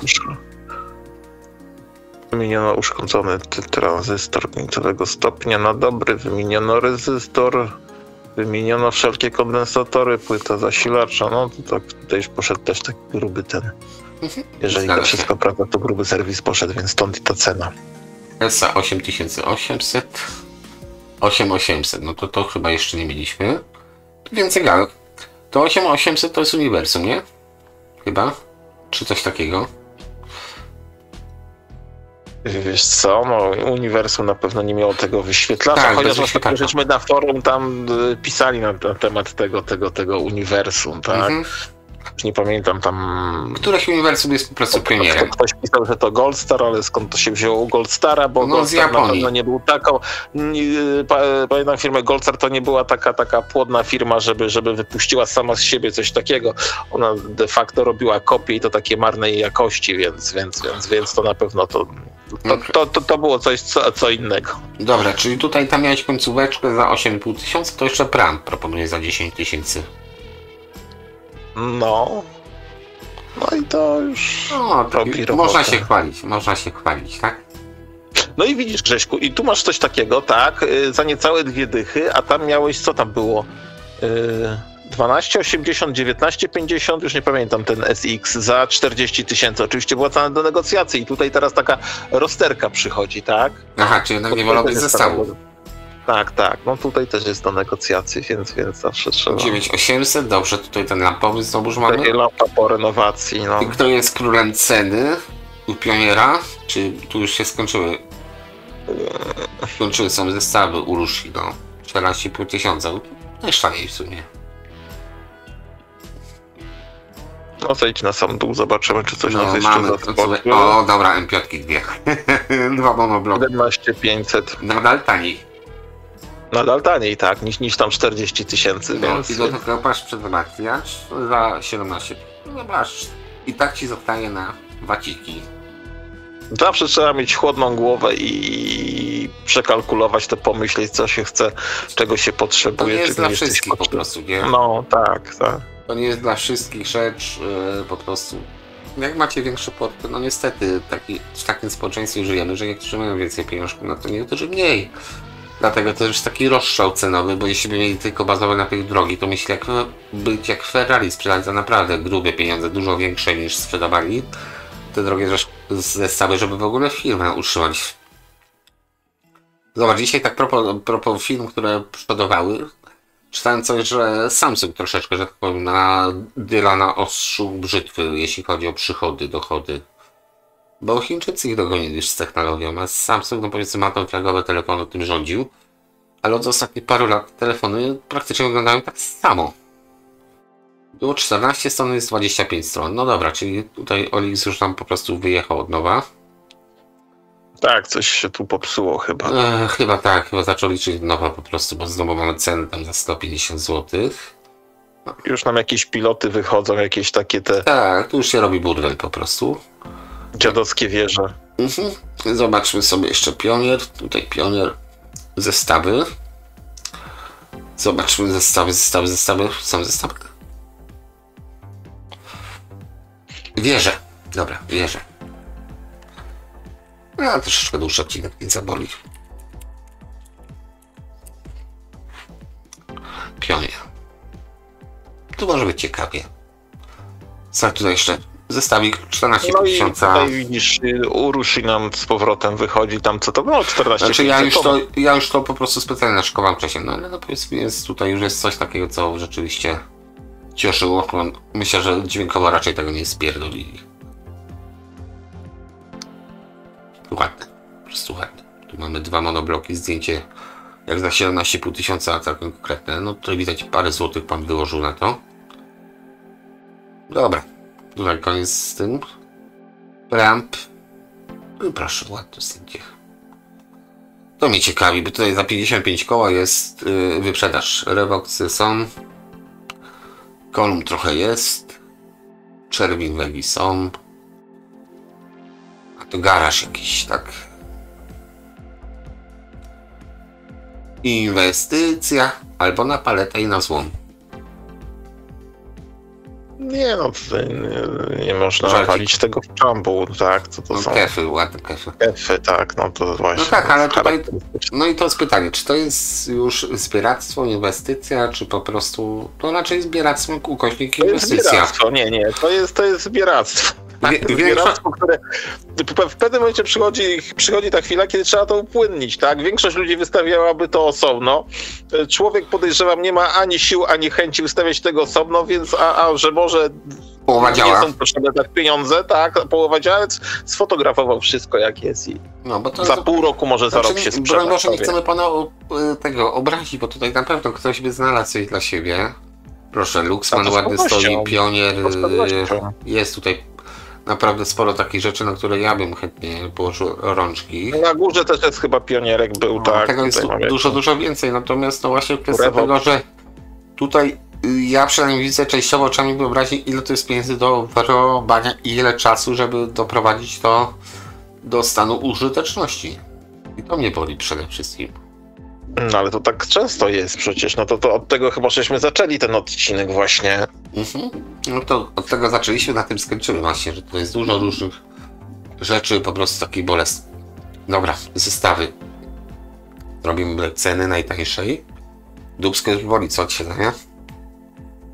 Tak, ja w ogóle tutaj dość dużo czasu spędzam na tym fotelu i ja już wiem, co niedługo z nim zrobię, po prostu wyjedzie na gabaryty, bo już zaczyna mnie drażnić. To niedobrze. Nie drażni. Pytanie jeszcze, gdzie cię drażni, ale dobra. Plecy grze. Dobrze. Plecy, tak. Plecy. Dobra, tu mamy wieżę taką dość konkretną, 120 zł. No, wieża tunery. Aha, czyli to jest wieża tunerów. Okay. Tak, to jest wieża tunerowa, brawo. Okej, to jest nawet ciekawe. Tutaj jest takie maleństwo. No, tu spojrzę. Nie jest to wieża. Jak widzisz, tutaj nam wyjeżdżają takie kwiatki nowoczesne z wyświetlaczem. To jest podnoszone, trochę porysowany, trochę poczaskany. Ale jest to amplituner. A szkoda, że zajechane, bo to są takie, wiesz, takie dziwactwa XXI wieku. Bym powiedział, tutaj jeszcze można było coś taśmą podpiąć, podejrzewam, że był jakiś CD albo coś innego. Chociaż nie, przepraszam, kaseta. Tu CD jest, co ja gadam. Ale ogólnie fajny bajer, jakby to było ładne? Moim zdaniem tak. Jest taki pionier w erze cyfrowej już z wyświetlaczem, minimalistyczny. Można to oglądać. Wieża i głośniki. Jak to będzie... tak mówisz.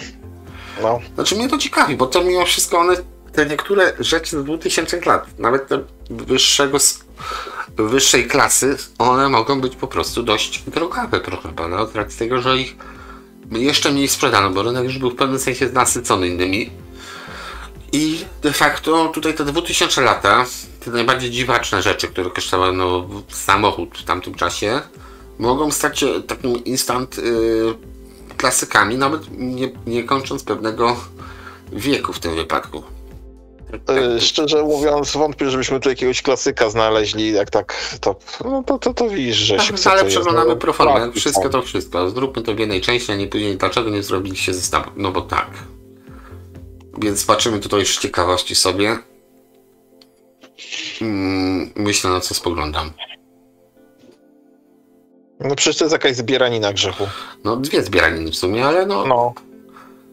Stereo Tuner Amplifier. Okej. Popatrzałem, mogłem, dziękuję, nie czepię się. Nie, no oczywiście, że mogłeś. No, Mikro wieża pioniera. Zobaczmy sobie mikro. Odważnie. 250 zł. Do sypialni. Why not? Tu już troszeczkę chyba odejdziemy od hi-fi, coś czuję. Ale patrz, tutaj mamy za 250 zł. To mimo wszystko mnie troszeczkę interesuje, bo to mówię, za parę lat mogą się ludzie obudzić, o kurde, miałem coś takiego, czy tam chciałem coś takiego kupić. Tyle pieniędzy kosztowało, teraz znowu wraca w cenie. Wiesz, do czego piję? Chyba nie do inwestycji. Do inwestycji... Czy jednak? Nie, do inwestycji może nie. To akurat bym, powiedzmy, z racji tego, że tego na pewno dużo skończy, dużo więcej już tych starych sprzętów na złomie wyrzuconych, może warto na te topy właśnie z 2000 spojrzeć, żeby się nawet pochwalić, że macie coś takiego. Dobrze, na topy można spojrzeć z lat 2000, oczywiście, że tak, ale ja tutaj żadnych topów nie widzę, Grzesiek. No dobra, ale jakie mówię ogólnie, ty się dopierdalasz, no. Ja tu mówię tak se. Co to jest? Pilot? No, bo się oglądasz takie rzeczy. Myślę, na co spoglądam. Jest CD. To są chyba głośniki. Znaczy się co, to jest tuner to do góry? Jest antenka, Grzesiek, widzisz, z tyłu. No tak, ale to jest element, to jest pilot. No właśnie myślę, na co spoglądam. To jest wyświetlacz. Wyświetlacz jest oddzielną częścią tego czegoś CD, tak? Wzmacniacza. Kumasz? Kumam.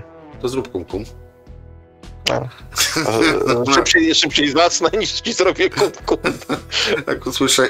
Panie, dobra, nadal tego jest sporo. No, ja tam to patrzę z czystą ciekawością, bo wiesz co, bo tutaj też nie należy się za bardzo pałować na tym darku, że o Boże, bo to jest chromowane, to jest super. Okej, ale ja lubię też... Mnie w życiu pcha do przodu ciekawość, po prostu spora ciekawość i nawet jestem ciekaw po prostu tego, jak to gra, jak sobie daje radę, czy sobie w ogóle daje radę. Tutaj masz to, żeśmy na początku oglądali, tylko chyba w takim lepszym stanie, tak? Jeszcze z pilotem, tak? Bo tam chyba było bez pilota, tu masz z pilotem. Dokładnie. I tutaj chyba coś pionie... Nie. Dobra, nieważne. Lecimy dalej. No proforma odcinek robimy, tak? Parę stron tego złomu przerzucimy. Nie proforma, no jednak najciekawsze z tego, w dużej mierze, no to były te amplitunery, tak? Końcówka wzmacniaczy też była ciekawa. No grubo. No. A tutaj zestawy to jest taka zapomniana kategoria. Zestawy dla masochistów. No ale dlaczego dla masochistów? No będę dyskutował teraz z tobą, no niestety, doigrałeś się. Póki co lepiej pójść na pizzę za tą kasę. No ale może się okazać, że to gra genialnie. No i co wtedy? Może coś się trafi, ja nie wykluczam, ale... No ale to właśnie o to chodzi. Ja nie wiem, jak te nowe sprzęty grają. Pioniera zakładam. być może masz rację, nie mówię, że ja mam rację, ale chciałbym swoją ciekawość zaspokoić, więc może ktoś ma, to niech się podzieli informacją, nie mówię, że sprzętem, ale informacją na temat tego, jak takie coś gra. Czy można to wpiąć do jakichś klasycznych kolumn? Po prostu, no, myślę tak. Tutaj to by było mile widziane. Spojrzę tylko na to. Eko. Pionier.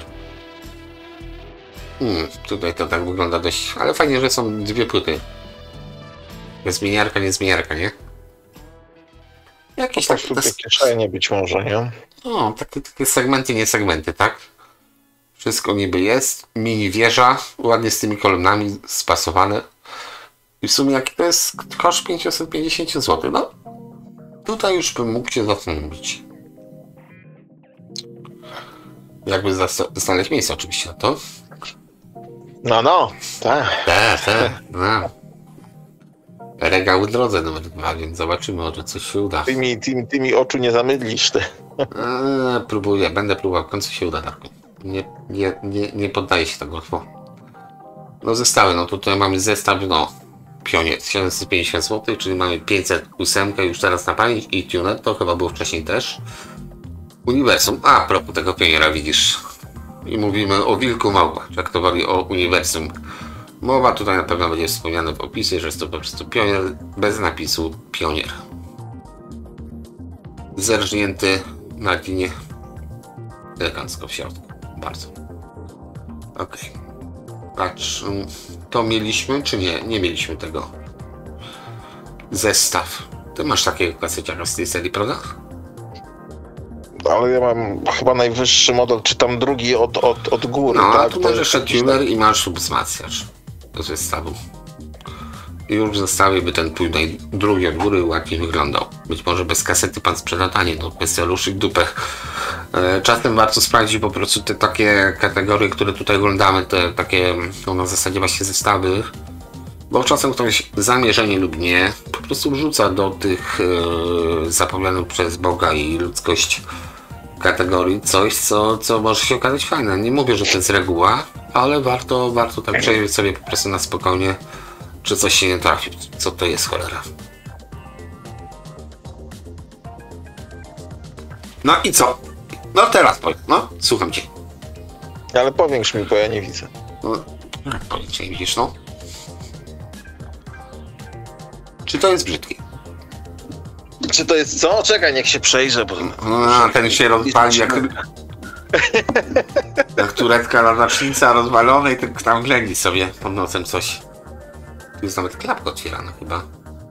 Okej, 2, 3. No. Wiesz, ty nie, no wygląda ciekawie. Zajebiście to wygląda. Nie ciekawie, tylko zajebiście. Ciekawie, no. Kwestia jak to gra, nie wiem. No tak, ale już wygląda ciekawie, no dobrze, no. No wygląda zajebiście. Korek to tuner i wzmacniacz. Wzmacniacz to jeszcze ma jakąś klapeczkę, czy coś innego. Przesuwną taką, tu masz dopiero jeszcze jakieś... No powiem ci, jest fajnie. Tu jest naprawdę fajny, ciekawy, warto by było poczytać, na co teraz spojrzeliśmy sobie. Tuner TX05, equalizer SG05 i amplituder SA05. Jeszcze kaseta jakby była jakaś 0,5, to już byśmy byli w niebie, ale tutaj to zostawię, powiem ci, dla siebie, żeby dowiedzieć się, bo fajnie designersko zestaw zrobiony. Tu mamy 1200 zł, wieża Pioniera kolejna. No dobra. Taki najniższy już bez niebieskich wychyłów. Korektor jest. No 1200 zł. Jak ktoś ma małe parcie na Blue Line, to jest taki naprawdę budżecik, ale z korektorem. No to jest budżecik z korektorem. Darek powie zasnął. Nie. Tu mamy ten sam chyba zestaw, tylko z timerem. Blue Line 1300 zł. Taki Blue Line troszeczkę na siłę, przepraszam sprzedającego, ale na siłę, na zasadzie, że po prostu dopasowane, bo coś się tam świeci na niebieską. Tutaj mamy zestaw czarny, ale te kolumny, na to zwróciłem uwagę. Pionierka. No i pioniery mają to do siebie, że kolumny Pionierka też potrafią zagrać. No to tutaj powiem ci, nic złego nie widzę. Ładny design taki właśnie industrialny, jak to powiedziałeś, czyli Mamy rozpraszacz na wysokotonowy, mamy tutaj takie łapki, potrzebne, niepotrzebne, ale są ozdobne.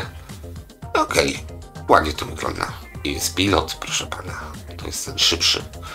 Nie trzeba jak zwierzę wstawiać, tych parametrów przyłapać, żeby sobie przełączyć źródło albo posłuchać czegoś innego. Znaczy zrobić głośniej ciszej. 2 razy to samo prawie powiedziałem. Dobra. No co, powoli już zbieramy się ku końcowi, myślę, odcinka. Jakieś podsumowanie? Dużo podobnych rzeczy, prawda? Tak jakby tylko to było na rynku i koniec, tak? Tutaj te rarytasy to moim zdaniem... Takie... No dobra, mów. Ja pierwszy. Moim zdaniem te rarytasy to się pojawiają rzeczywiście w tych górnych poziomach cenowych, ale nie mówię o takich bizantyjskich rzeczach, tylko mówię na przykład według siebie te amplitudery czy wzmacniacze lampowe marki Pionier, które wyglądały naprawdę fajnie. Do spokojnego słuchania w zupełności wam by wystarczyły. I myślę, że ja bym uderzał w tych kierunkach. Właśnie lampa, nawet ten German, bo to mnie troszeczkę zaskoczyło. Kwestia jakości są z jednym słowem wydając 2-3 tysiące można już coś ciekawego kupić. Tak, spokojnie, tak. Są oczywiście to takie święte grale, czyli 10 tysięcy plus minus, tam parę złotych. Jak najbardziej są. Tutaj, no, zestawy warto, proszę. I to zobacz jaki korektor. Tam szczególnie pierdzieli tą resztę, ale ten korektor. Widzisz to ten temat, z którego się śmiałeś. No. No. Zaraz się na to rzucę. No. Już robię blika. To nie, no nie. Ale korektor nie podoba się? No, korektor to robi robotę. Korektor? No co z tego, ale nie używam korektora. Ty używasz korektor? Bo masz, ale czy używasz? Jest w kartonie cały czas. No. Ale spokojnie, ja mam Tascama. Nie używam, ale ten po prostu mi się podoba jako całość, bo jest dosłownie wszystko. Jest timer. Nie, no ja jestem w stanie to rozumieć, że może ci się podobać jako całość, natomiast no... Jako całość rewelacja. Nic dodać, nic mówiąc, 2000 zł Pionier, ale skompletowanie tego Pioniera to też nie jest takie kopsiu. Tutaj połowę roboty, połowę tej wartości, powiedzmy tej sprzedaży, to robi de facto sam korektor. No tak, jeżeli chcesz sobie skompletować relatywnie niski model Pioniera, to czemu nie? No. Ale niski to znaczy gorszy, tak? Czy taki, który ci wystarczy? Bo właśnie chodzi mi w tej dyskusji, którą teraz zacznę, o to, że niższy nie znaczy gorszy, po prostu mniej bizantyjski. No dobra, może mniej dopracowany, też fakt, no, może tak być. Ale chodzi o to, że pewne elementy... No, może inaczej to zacznę. Powiedzmy, nie potrzebujecie rzeczywiście tych sprzętów za worek pieniędzy, ale powiedzmy taki zestaw za 2000, mimo że sam wzmacniacz tam jest ceniony, nie wiem, na 500 zł, tak? Czy tam na 300 zł. No. Już w całości i robi robotę i może cieszyć oko, być może ucho również, bo tak jak powiedziałem, mam znajomych, którzy mają takie niższe Pioniery i oni nie narzekają, nie są zachwyceni brzmieniem tego i nie chcą nic innego, bo to mi zupełnie się wystarcza. Słuchałem powiedzmy na to Sealach, czy na jakichś Pionierach zwykłych, znaczy na kolonach Pioniera i są bardzo zadowoleni z tego wzmacniacza, więc to nie jest tak, że to jest gorsze, bo jest tańsze, bo jest niskie. No to okej, wszystko w porządku. Natomiast... Wstała i śpi tutaj. Nie, śpię, no nie chcę tego, chyba mam zestaw, który gra lepiej, no i tyle. No. I tyle, i koniec. Chyba. I koniec, tak, koniec rozmowy na ten temat. Dobra, nie dyskutujemy dalej. Tu mamy całą wieżyczkę już taką z okienkami. Może się podobać, zdecydowanie 3200 zł. No, żeśmy to chyba widzieli w wydaniu osobnym. Te malutkie widzieliśmy, tak, to są przed Blue Line'em, przed jeszcze Blue Line'em bym powiedział bardziej. Tutaj Blue Line kolejny. Mam nadzieję, że słowa Blue Line nie będę musiał powtarzać jeszcze przez jakiś czas. Tutaj co mamy? No, Kęciaka jeszcze Pioniera. Zestaw. Wzmacniacz, cholera wie co na dole. Drugi wzmacniacz, okej. Czyli dużo. Idziemy na ilość. Lub na wysokość, jak to woli. Z tą wysokością to trzeba uważać, bo jak czasami się zastanawiałem, jak Dark Sharp kolumny, jak te z góry by na niego zleciały, to bym długo się zastanawiał, co ze zwłokami zrobić. No, więc jeśli chodzi o wysokość. Nie, dobra, nie broni na temat, bo teraz mi się uruchomiła, bracie. Tak, jakbyś miał rębaka, to do rębaka i nie odbieraj telefonów. I Grzechu siedzi w domu, nie odbiera telefonów. Dobra. Pionier składak. Dobra, to już jest... Wygląda jak... Szczerze, moje skojarzenie pierwsze jak Robocop z lat 80. Jego góra część, ten hełm, takie zakrąglone do góry. No nie podoba mi się. No, Robocop to sumie, tak bym to nazwał. Pionier jakiś dobry. Kolumny, co? Sansui, tutaj nie Sansui, no, tak, czarny. Okej, no to skończyliśmy jakoś tam nierówną walkę z marką Pionier. No, spodziewałem się tego, że będzie dużo tego sprzętu, ale nie spodziewałem się tego, że to będzie tak mało urozmaicone. Przepraszam, muszę zerknąć. Kolumny głośnikowe pan sprzedaje. Co my tu mamy? Te dziurkowane to będą jakieś... Tu powiedzmy markety lub lata 90, ale tu jest coś ciekawego. To są Audiony, chyba te pierwsze od góry. Drugie to są... trochę kompak krzyżowa. LS Boxy, Schneidery, Boxy 200, Dual CR 170, Boxy 270, Brillianty, Pionier Audion. No to będzie Pionier Audion. Czyli Rosita. Magnat, Elak. Dobra, bo teraz zacznie się ta nudniejsza część, czyli ja zostanę spuszczony ze smyczy. Będę szukał czegoś ciekawego. Tutaj o tych ostatnio z Arturem rozmawiałem. No kurde. No. I nadal czekają. To mnie rozpierdala, że takie kolumny po prostu czekają. Cena 420 zł, fajne kolumny. Tak, ITT. Jak zwykle powiem, komu nie trzeba. No nie, no ale zobacz, no są maskownice, są ładnie zaprojektowane, być może oświetlenie coś tutaj nie robi roboty. Panu być może nie zagrało, być może z Pioniera, może czymś innym, ale jeśli są sprawne, no to powiem szczerze, tak, no świetne kolumny za te pieniążki, rewelacja, to jest tak zwana okazja. Tak moim zdaniem, jeśli ktoś wytrwał do tego momentu, żebym powiedział to, co powiedziałem, można to ja tutaj chcę powiedzieć, że ten Darek, co tam jest napisany, to nie ja. Także. To nie Darek, tak. Darek, tak, to nie Darek nie ma tego. Nie. Na pewno nie ty. Na pewno nie. O, tutaj te też czekają na mnie. To już któryś rok te kolumny tutaj wiszą. Rok czy 2 lata spokojnie. Sumity. Sumity, tak, widzę. Z piękną ale masz jakieś sumity, nie? Masz sumity. O, tak mam. Masz. Do nich się dokopiemy. One są duże, ciężkie i bredne. To będzie granie. Ale to zdecydowanie nie w pokoju z kolumnami. To będzie trzeba wytargać do salonu. Nie ma opcji.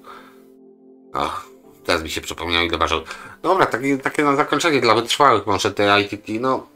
Napisał pan ze sprawnym, przepraszam, bo tak przeklikałem dalej. A niepotrzebnie. Z podstawkami, no to podstawki niemieckie, ładne. Fajna sprawa. Szczerze, jak ktoś ma blisko do Stobna, sorry, myślałem jak to się odmienia, Stobna, no to 420 zł, podstawki też parę złotych warto, bo to są takie typowe niemieckie podstawki. To ile? 20, 25, by trzeba było sobie sprawdzić. Szczerze mówiąc, sprawdziłem te kolumny. Taki smaczek starego kolumniarza. Tak mogę powiedzieć? Kolumniarz? 80 rok. No, zobacz, maskownica bywa z przezroczystej tkaniny, albo tu jest siatka metalowa. No, rewelka. Dla mnie, jeśli chodzi o... Nie wiem, czy nie mam podobnych, ale dobra, nie będę się rozpędzał. 80 W w sinusie, uczciwie. 35 do 25 tysięcy, fajnie. I 25 na dole, obudowa zamknięta. Więc no stosunek jakości do ceny to jest w granicy, no powiedzmy 500-600 zł. Fajne kolumny, zobacz, macie te cholerne gałki, które mogą wam cieszyć. No ale faktem póki co się cieszę, że są gałeczki, więc jest czym pokręcić. Ładne podsumowanie dnia? Bardzo ładne, Grzesiek. Ślicznie. Poklepię się po ramieniu. Właśnie to zrobiłem. No dobra, no to co? Kończymy ten króciutki odcinek, jak to u nas. Chociaż faktem ostatnimi czasy żeśmy się troszeczkę opuścili z tymi czasami, więc oczywiście no, parę minut spędziliście z dwoma dziadami. No, tak jak zawsze na początku, w pierwszym zdaniu normalnie zapraszam do subskrypcji tym, którzy wytrzymali nerwowo i czasowo z nami. Kawkę jak ktoś będzie chciał, nie musi naprawdę i obrażać się nie ma co może postawić. Mówię tak, bo zostałem o to poproszony, żeby tak mówić, więc kontynuuję tą. I na tym koniec. No i co? Do następnego odcinka będzie szybciej niż myślicie, bo Darek, tak jak powiedział wcześniej, ma coś w bagażniku dla mnie, więc Zobaczycie, co gościu, który cały czas pierdoli o tym, że nie ma miejsca, będzie wykładał. To co? Lecimy, Darku? No, znaczy się kończymy. Zawijam kiece i lecę. Dobra, trzymaj się. Tak, może jeszcze coś zrobimy tego wieczora. Znaczy się Każdy nie osobno. razem, każdy nas osobno. To źle brzmi. Polski język, trudny język. Dobra, Tak. na razie, trzymajcie się. No, Hej, hej. cześć, trzymajcie się, cześć Grzechu. Hej.